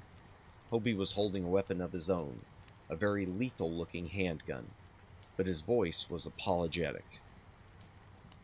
Kirk shrugged and dropped his phaser to the carpeted floor. Do as he says, he called to the men behind him. He noticed out of the corner of his eye that Spock was activating the transponder on his tricorder as he set it down. Uhura would be getting all of this on the Enterprise bridge. Captain Frost, Kirk began. He was holding his hands not up, but wide. This ship is in serious danger. I am the captain here. I decide when the ship is in danger. And it is my decision that we are in greater danger from those who presume to authority without knowledge. I couldn't agree more, said Spock. Spock, please. Kirk opened his mouth to speak again, but Frost cut him off. Is heard story from your Kevin Riley. Is not to hear again. Is come up here to look at controls. Is find some interesting things. He pointed to one of the monitor screens. Is that your world, Kirk? On the screen was the Enterprise. That's my ship, yes. It's very small, is silly looking, badly designed. Kirk exchanged a glance with Spock. Incongruously, he thought of Scotty, and was grateful that his chief engineer was not here to hear this. Frost said, My science officer, Dr. Hobie, has interesting theory. Ship is obviously a childish construct. Tell them, Hobie. Hobie looked uncomfortable, but he said, Is my opinion that a vessel that small, comparatively speaking, of course, could not possibly contain the resources to bring human crew this far into space, at least not without significant advances in technology, and it is impossible that an Earth vessel could catch up with us without faster-than-light capability. So you see, continued Frost, that leaves us with 2 possibilities. Either you have faster-than-light travel, or you are aliens. But faster-than-light travel is impossible. That's why the Wanderer was sent on this journey. And if you were aliens, you wouldn't be so obviously human. We examined your Kevin Riley very carefully, and you speak English of a sort.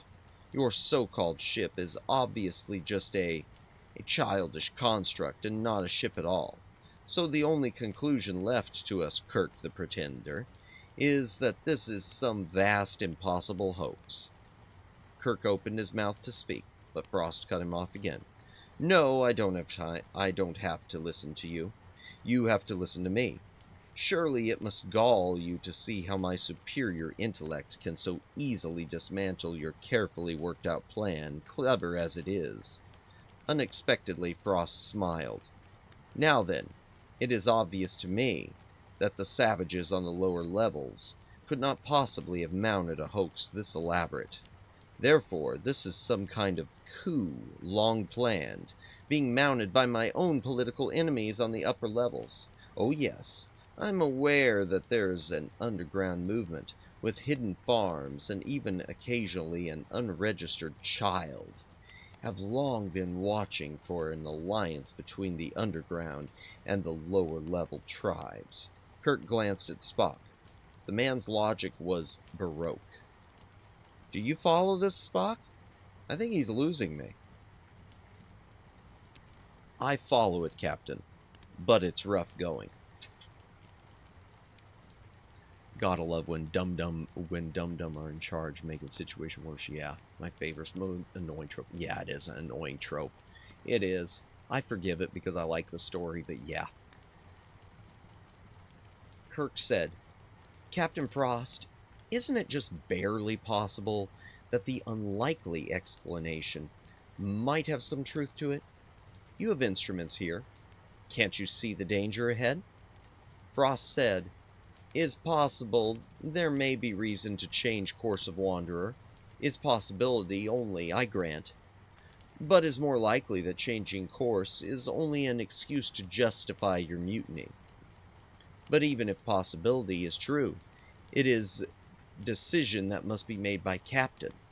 The hand phaser wavered, then came back to center on Kirk's stomach again. Kirk eyed it uncomfortably. It was beginning to look bigger and bigger. Captain Frost, please listen to me. Kirk kept his voice as calm as he could. Frost shook his head. I don't have to listen. I am captain here. You are invader. If you truly are a captain, then you know laws and traditions of space. If you seize control from rightful captain of a ship, then you are mutineer and pirate, and I am legally justified in killing you. A pirate? Precisely. Captain Frost, if we can cooperate with each other, it is to both our benefit. But if not, well, you may be able to kill me. But you will not be able to stop the inevitable. And the inevitable is that this ship is doomed, unless everyone aboard her cooperates for the common good. You speak of cooperation, your men have already begun invading my vessel. You let your silly illusions growl up and down our corridors. Fortunately, our disruptor pistols can easily disable your projecting devices. You pump up the light levels of our glow plates. You fire upon my men. I have watched most of it from here. I have cameras. I have eyes. You incinerated my flyers, who were only trying to protect their fields. If you really mean cooperation, then you would not be mounting this mutiny. You and your men are zealots, terrorists, and madmen. You speak of common good and cooperation, yet your actions speak of tyranny. I have only done what I must to defend my people. That is my responsibility. And now you ask me to betray that responsibility because your self-righteous narrow-mindedness will not let you see any other solution. Kirk nodded thoughtfully. I see your point. All right, Captain Frost, you tell me. What would you have me do? I would have your help in subduing the rebellious tribes who terrorize the lower levels of this ship. Bring them back into the fold. Help me establish complete control over my vessel, and then we can discuss the direction of this ship as its builders intended it to be discussed. Kirk dropped his hands to his sides and dropped into a nearby chair. I'm sorry, Frost, he said conversationally. That's not workable. We just don't have the time. It was a dangerous gambit, and Kirk knew it. But he had to somehow break the adversary relationship here. Spock and the others were watching him curiously. Spock swiveled to face him directly. And you dare to speak of cooperation? Within reason, of course. I mean, let's face it. Kirk kept his voice deliberately casual. We have to be logical about these things. Behind him, he could hear Mr. Spock's eyebrow rising straight up his forehead. He continued, You have to make some compromises, too. Wouldn't you agree the most important thing is to save the ship first? Frost looked as if he was amused by Kirk's presumptuousness. He said, I find you charming, but there can be no compromise with treason, and your priorities are seriously disordered. First, one must establish control over the ship before one can save it. Ah, there's the rub. I have control over the fusion engines. You have control over the bridge. You can't take my control from me. I can't take your control from you. One of us is going to have to trust the other. You are not as good a captain as you think, Kirk. You have never learned that you cannot trust anyone. Kirk sighed. You have never learned that a good captain must trust. And perhaps, said Frost, the reason why we cannot cooperate, and perhaps, said Frost, excuse me, let me just try this again. And perhaps, said Frost, that is the reason why we cannot cooperate. You are a fool. A pirate? A fool? Make up your mind. Kirk was feeling a bit impish. He swiveled to face Spock, deliberately turning his back to Frost. I think this needs a second opinion, Spock. Captain, Spock looked about as apologetic as any Vulcan ever did, which is to say not much. It is really a case of 6 of one and half a dozen of the other. Spock? Enough, cried Frost. All of you up against the wall. He waved the hand phaser meaningfully. You too, fool. Well, I guess that settles it. Kirk rose slowly from his chair, and then all hell broke loose. Suddenly there were men in battle jackets and helmets beaming in all over the control room. Frost stood up, and his weapons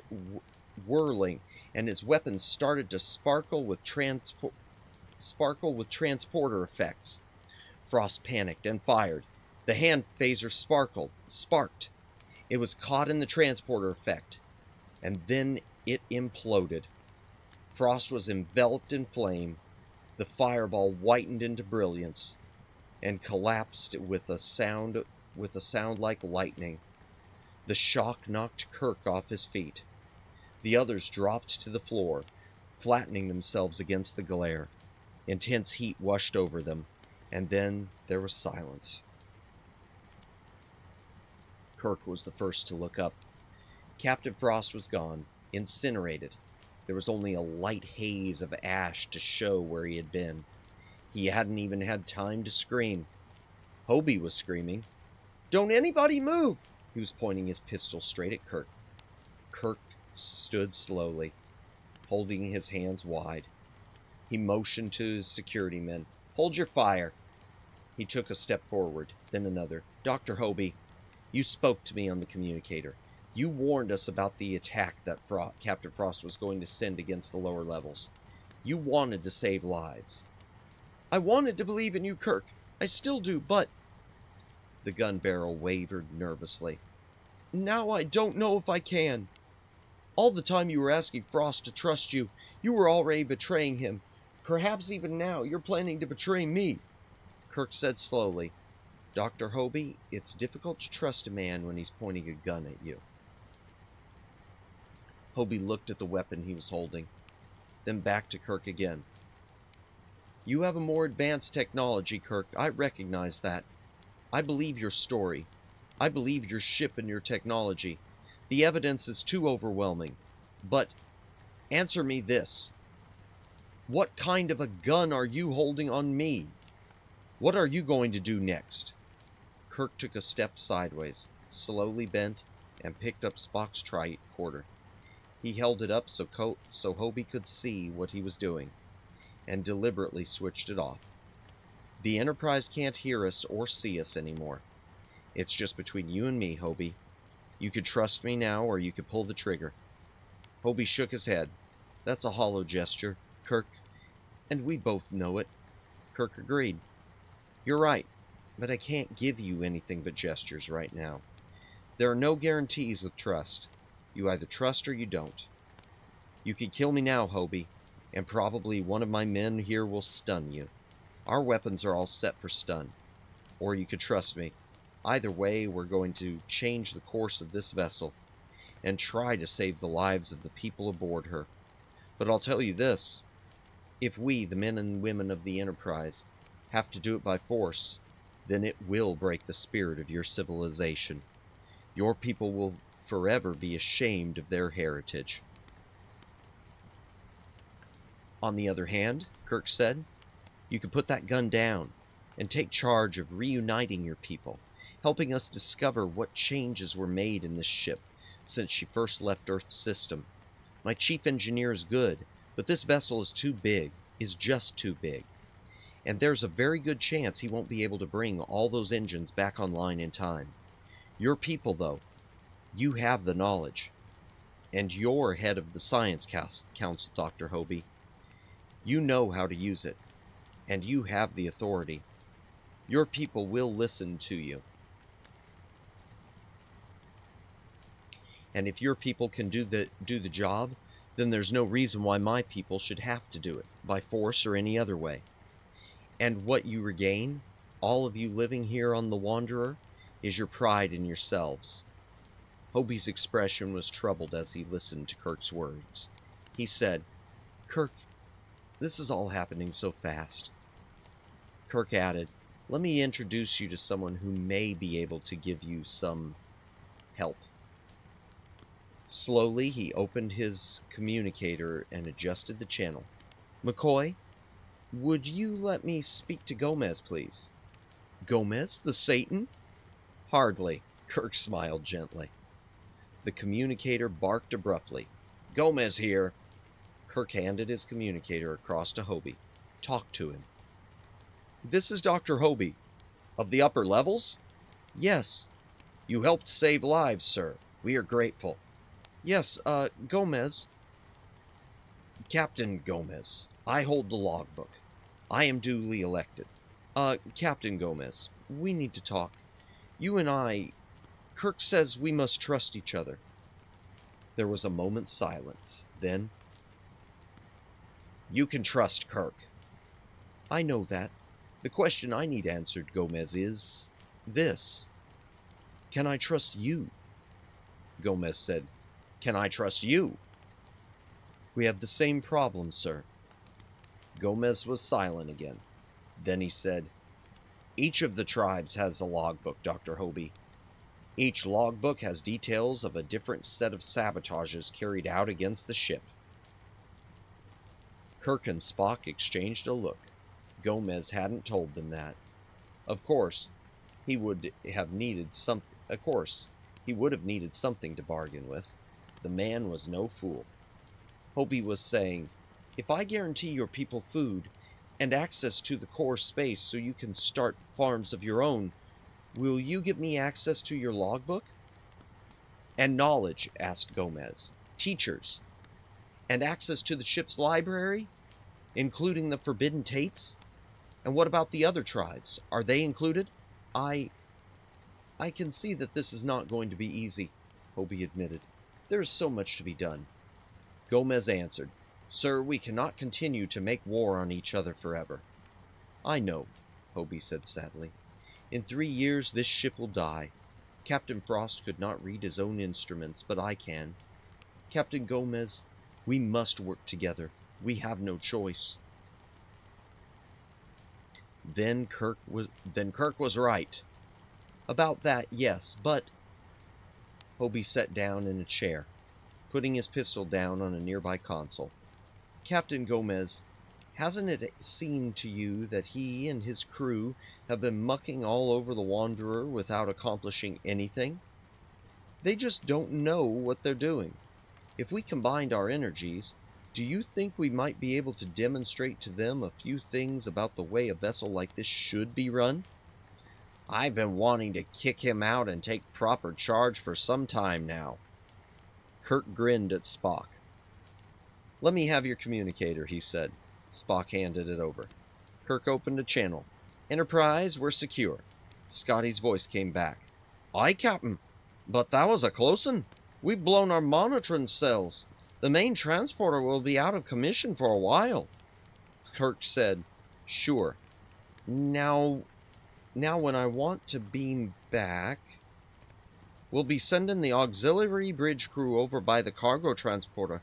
We can pick you up then. I don't think they're going to be needed.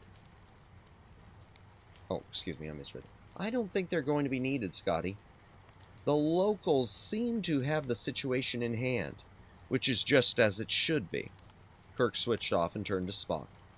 Now, what's this about 6 of one and half a dozen of the other? Spock shrugged innocently. It seemed an appropriate answer at the time. Kirk shook his head. There was a saying in Starfleet, ask a Vulcan only what you don't want to know. It was more true now than it was the first time he had said it. And that's the end of chapter 43. We've only got 2 chapters left. Hydration break chat. If you gotta drink, take a drink. Hydrate or dihydrate.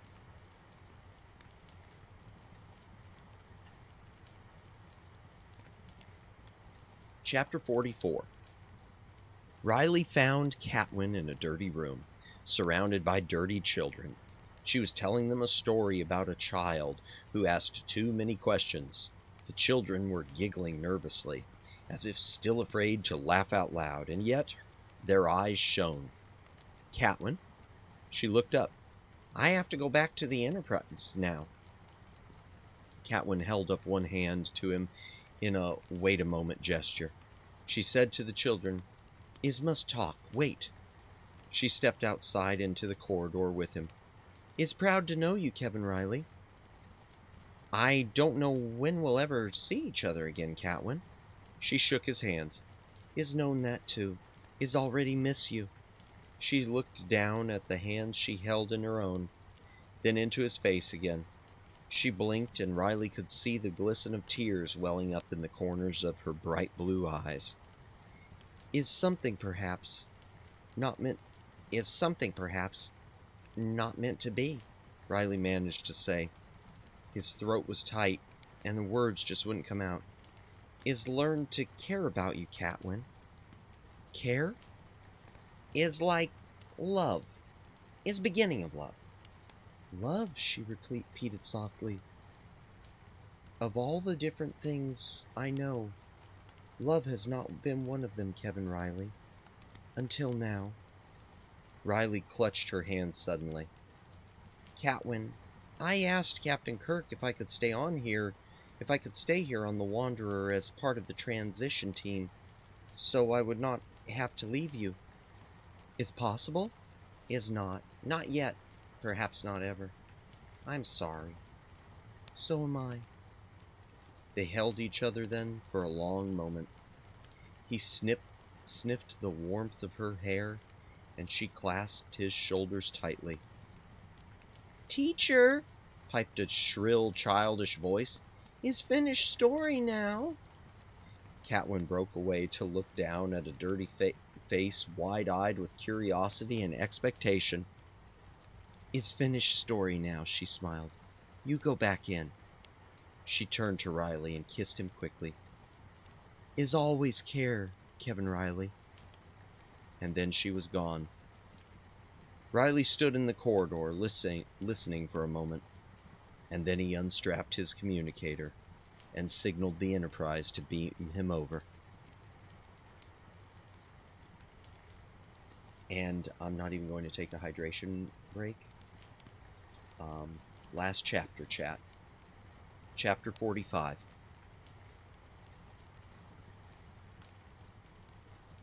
Chekhov looked glum.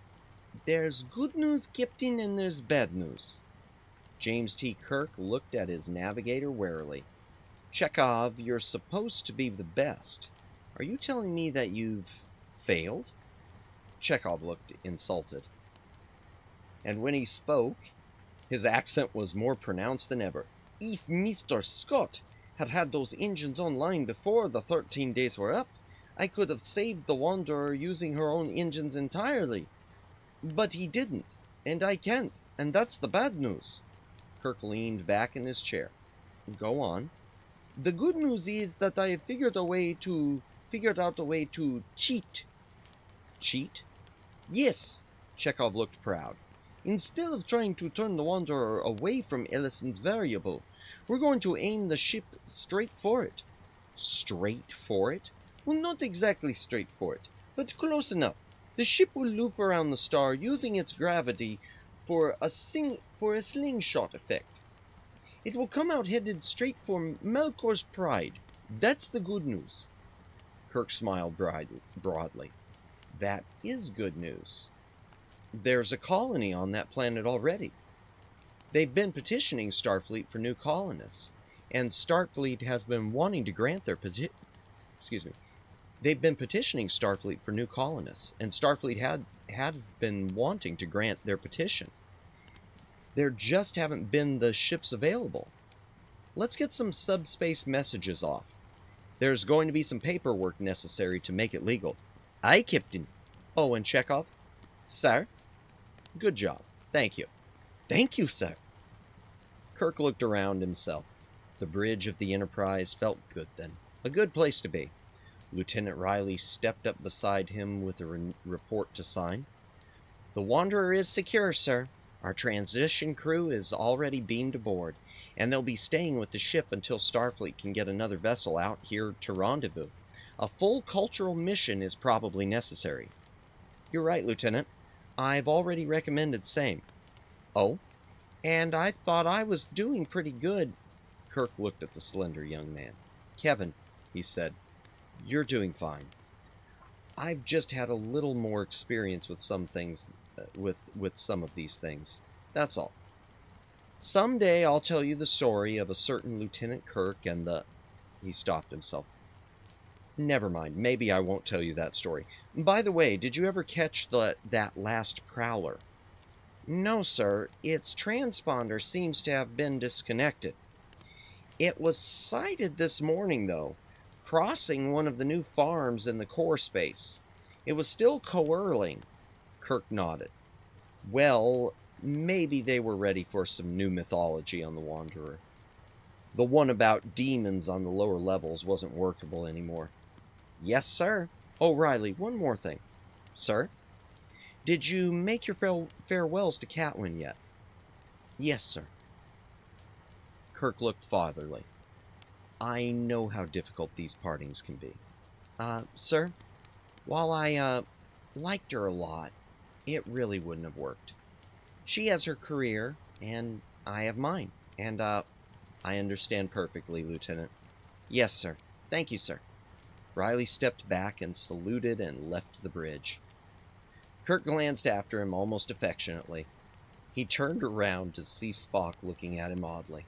Mr. Spock, is something the matter? No, Captain. It's just that... Go on, Spock. Captain, I don't think the bridge of a Starfleet vessel is an appropriate place to discuss the mating habits of one's species. You're quite possibly right, Mr. Spock. Kirk coolly met the gaze of his Vulcan first officer. But that's one of the penalties we pay for being so emotional. Spock said coolly, Captain, it is immaterial to me what any human being chooses to do with his or her emotions.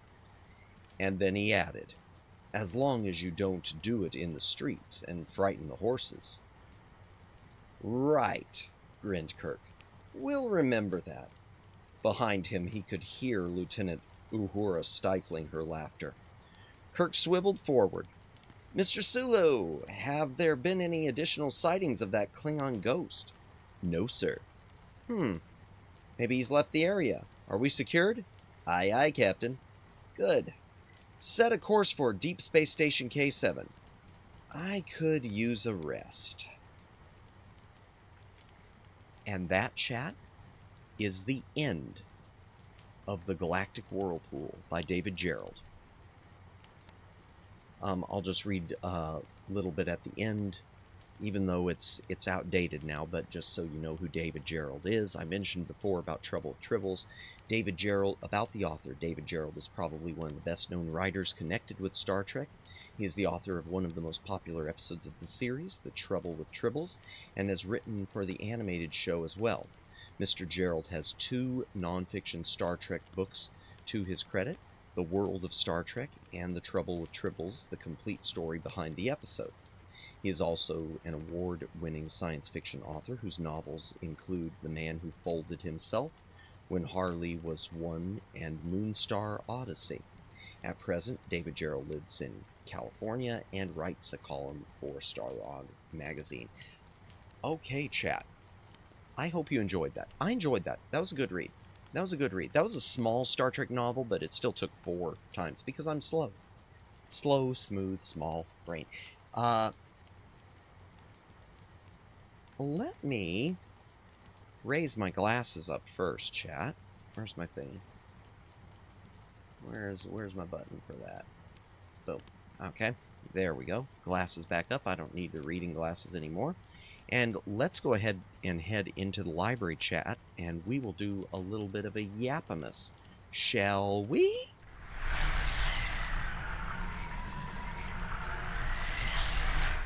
Okay. Apologies for waking everyone up. Oh, wow, that laugh probably really, my apologies to anyone who was, who was doing the ASMR and falling asleep, and then I yelled that. Wowie, wow. Always need the yap. Bless, Omegs. Yeah, we talked earlier about that Atari 7800 Plus. The price on that thing shot back up, too. Cabas's, I know he pointed out to me that I guess right shortly after I'd posted that, it jumped back up on Amazon from the 50 to the 90. You got, yeah, I got to remove that from the throne. The bad news is, Omegs. So I was going through, it was like 50%. Yeah. In fact, what was the full? I want to say it was more than that. It was more, because the retail on that thing is, yeah, because I can tell you right now, if you go to Atari.com, even with their Black Friday sale, it's like 110. Always got to jump on that. Yeah, and it was just accidental, Omegs, because I thought last night it wasn't ever going to hit. I figured it wasn't going down again, and then I woke up this morning, and there it was. So yeah, I ordered that, and then from Atari.com's website, I ordered 2 of the games for it. I didn't want overkill, so I just ordered the 2 that really were on sale and caught my eye. Tiger Heli, which is supposed to be a really good port. Surprisingly better than the NES port, from what I've heard. And Ninja Golf, which if you've never heard of Ninja Golf, it was a game that supposedly was inspired by the opening to the horrible canon film Ninja 3: The Domination, which just starts with a possessed ninja running around a golf course in broad daylight, slicing up people and chasing golf carts for no apparent reason. So someone at Atari, when they already knew that they were gonna, I guess, be, wrapping things up, someone decided to do that as a game, and I guess it's supposed to be pretty glorious. The bad news about this, like I was mentioning earlier, is the games on 7800 that I would really be interested in are unfortunately kind of pricey. Looking for used copies, I was talking about Akari Warriors and Kung Fu Master, which is the same as Kung Fu on NES. Yeah, they're up there, unfortunately. But what can you do? So hopefully we'll get some good streaming out of that. Reminder chat, I don't know if it's going to be Monday or Tuesday because I'm, kind of gauging my throat right now. You can probably hear how weak it is. But the first stream of next week will be Soma. We will be continuing Soma. I would love to say we'll finish Soma on that stream, but I genuinely don't know because I have been turning this 10-hour game into 60 hours. Oh, God. But I am looking forward to that. Oh, and I might do a guerrilla stream, chat. I mentioned this earlier, but just a reminder. I might do a guerrilla stream to finish up that Woodruff and the Schnibble. I do want to finish it, and I am going to be working tonight on setting up a virtual machine, because I'm wondering if actually running the thing through Windows 98 will work better. I hope it'll work better. The Shy Siren, welcome in. Rest that voice. Yeah, oh, I intend to. Even though I'm plotting the a guerrilla stream because I do want to finish that game and I don't want to make it my Thursday thing. I want it over, but I also I want to see the, I don't know, I want to say I finished it. I don't want to give up on it, but it's also one that's like disappointment on that one. Yeah, and just to clarify, because I know you thought you'd made me feel bad, or whatever, Shy Siren. By the way, chat, if you haven't checked out Shy Siren, she is amazing. How did Spiritfaring go, by the way? I know you were well, not wrapping up, but you were playing more Spiritfaring today. I was there lurking for a lot of that. That is such a cute game. That is a sweet game. It tugs at the heartstrings. Man, you always pick these ones that tug at my heartstrings between that and the puppy game. But yeah, the thing about Woodruff and the Schnibble is that's one that I remember seeing screenshots of. Good, the writing is so hilarious. Yeah, it is really, really, really well written. That is a really, really good game. There's a lot of love in that project. You could tell, I mean, when a game's got... You could tell when a game's got love in it. Which I guess brings me around to Woodruff and the Schnibble, where I felt no love. The Woodruff and the Schnibble thing, just to clarify for anyone about my complaining of it, one of the reasons I was let down is because it was so glitchy, and I remember as a little Madamus, super tiny little Madamus, I remember screenshots of that one, and it being from Sierra, and at that point, my family had already introduced me to some of the Sierra stuff like King's Quest 5 and 6 and 7, and it looked to me like it was going to be so good, and it was one of those games didn't pick up until way later in life. And when I did finally pick up the CD, ordered off eBay, I couldn't play it. Virtual machines weren't a thing. I didn't have it didn't work on Windows 7, and I was on Windows 7 at the time, and so I was stuck. I couldn't play the game. So it's one of those that it hits harder with the disappointment. It hits harder with, because it is such a disappointment, because I had those childhood expectations. But I'm hoping the virtual machine thing will work. In fact, the virtual machine, I've been so on the fence about doing that. I don't like doing virtual machines, but I know one of the streamers who I've mentioned before, who I look up to, Amiya Aranya, I know she's been doing the virtual machine thing. So if it's working for her for doing the retro games, then I should probably take a crack at it. The main reason I don't, I guess, is because I always like things to be streamlined. It almost goes back to when we were talking about emulation machines the other night. I like something where I can just run everything out of a singular launcher. I don't like the thing where, oh, well, I've got to start this and start this and start this. You know, sort of like streaming, where here I am on this, and I got to start the VC face, and I got to start the OBS, and I got to start the emote wall's already in, and the stream avatars, and the chat bot. Always got to start the chat bot. By the way, I will recommend that to everyone. Some people like Stream Elements. I'm a big fan of Streamlabs chatbot, the one you download. It's a very small footprint, and the nice thing about it is that you can name it, because it gets named after whatever account you sign it to, like where it used to be Library Bot, now it says Back Library AI. Ooh, that reminds me, I do have to do something tonight, too. That just reminded me. Yay, something big. Okay, what do we need to do here? Okay, before I say goodbye to everyone, before I say my goodbyes, let's just go ahead and work up a raid, because I'm not quite sure what else to yap about. And I should go ahead and start resting that voice. I should go ahead and start. Virtual machine can be more automated the more effort you put into it. Yeah, I'm sure, Omegs. And I probably will eventually put the effort into it. I tried, Omegs, and believe me, I tried. When I ran Star Trek Judgment Rights, the Macintosh version, that Macintosh virtual machine I ran, I poured so much into that just trying to figure out how to get it to automatically shut down when I ended the game, and I could not do it. And Grok couldn't figure it out either. In fact, Grok didn't really... It seemed most of Grok's solutions for that didn't really help. Even my chat box. I had to go to Grok to get a lot of the code for my chat box, but then he screwed up a lot of stuff, and even though I don't know coding, I had to, fumble my way through it myself. It's basically a whole new computer. Yeah. Yep. Oh, yeah, and I know that from the Macintosh one. And that's the thing, too, Omegs. There are, like, a couple other Macintosh games I'd love to play, but they seem to be the ones that are a bit higher priced than I'd, like to pay. So, so there goes those. Mainly the Macintosh version of Wolfenstein 3D I'd love to do on stream, just because I know it's a very different version. Even has a flamethrower. That's not in the PC version. And I would have liked to have done the Mac version of Blackthorn, but I couldn't find a copy of it in the condition I liked for the price I liked. Such is life. You know what, Omegs? That's what I should do. You've just given me another bad idea. I mean, unwittingly, you've given me another bad idea by this whole topic.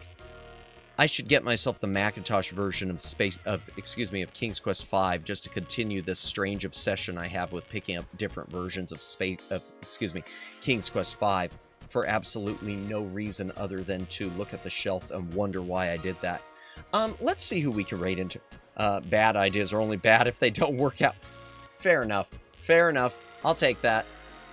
Let's go ahead and do a raid. Who's on tonight? I know all the nerds are probably on, or maybe they're not. In fact, last night was a surprisingly good night, I guess, because a lot of people weren't. A lot were streaming, but a lot weren't. It was a lucky night. It was one of those nights, I guess, Thanksgiving, because everyone's with their families, so you got people looking for something to watch, but no one there to make the stuff to watch, except for football. North American football. What do we got? Customization. Redirect. Okay, Miss Come Here. Cup is on. Cup the Katsuni. Miyu's on again, but we just raided her. I don't want to do her again. Mubina Ido. Or Ado. I always say Ido. It's Ado. Myra Locke is on. Yuki and Yuna. I've never raided into Yuki and Yuna. Poco Pio. Plum Rose Prism is on. I was thinking about her. The Uta's on. Lulabelle's on. I love Uta. Princess Aquos. I don't know who that is. Let me look that up. All right, let me check some of the nerds, chat. I got too many nerds. Wow. Oh man, spoiled for choice. I'm really spoiled for choice. Neko's on. Kendra is not on. That is scheduled. Sayana, I've never raided into her. Sayana Live. Azaria is on. I've never raided into Azaria. Okay, Mischief is on. We've never raided into Mischief, I don't think. Or if we did, she was asleep. I love raiding into people when they've fallen asleep. That's always fun. Alright, let me see who Princess Aquos is real quick, chat. Just a moment. Just a moment. I want to do a good stream. I mean, a good raid. Princess 7. She doesn't have a ton of subscribers. Okay. Let me see. Is she Twitch also? If she's Twitch, okay. Let me see what sort of business she's doing on Twitch. Because if she's big on Twitch, I might not. I know that's, okay. No, I don't think I'm going to do her. We'll raid into her some other point. I am going... Oh, let me see what's been said. I probably missed... No, I didn't. Okay. All right. Yeah, I'm taking a long time figuring out this raid. I'm spoiled for choice. I'm torn between Plum Rose Prism, Uta, and Azaria. And Amy's on too. You know what? I'm going to do Uta, and the reason I'm going to do... Well, I should do Neko, because she raids into us all the time. I'm going to do Uta because I recently decided to go ahead and get a membership to Uta, and so I might as well go ahead and... it makes me feel better about buying a membership. Does that make any sense? I hope so. She's doing some Hans game. She's doing some Uma Musa Musa Musame. Actually, I'm really debating this. Just a moment.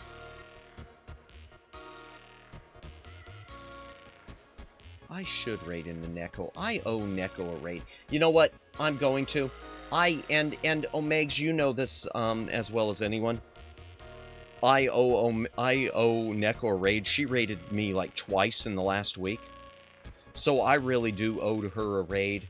So I wish I could, yeah, raid all the nerds. You know what? I wish I could raid 1,000 people in a day. I love raiding people. Raiding is fun. Raiding is fun. Well, we're gonna raid Neko.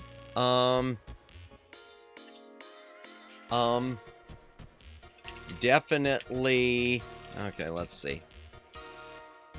Well, she's doing a Black Friday thing. So we'll just go ahead and do a Black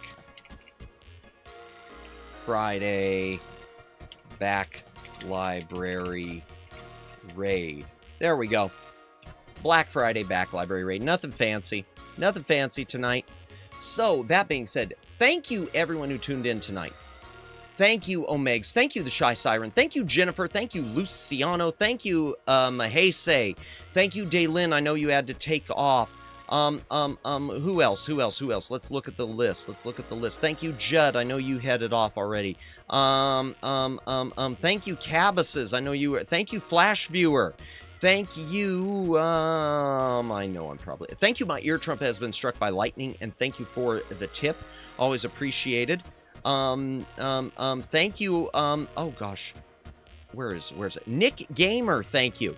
Anyone who I'm missing, thank you. If you've been lurking, thank you. If you've been VOD watching, thank you for watching the VOD. Next week, I don't know if it's Monday or Tuesday, we're going to be doing more Soma, so you can watch me cry some more, or get freaked out, or something. It's really a good game, though. I want to know how that's going to end. Soma might terrify me, but I want to know the ending to that one. You don't have to go home, chat, but you can't stay here.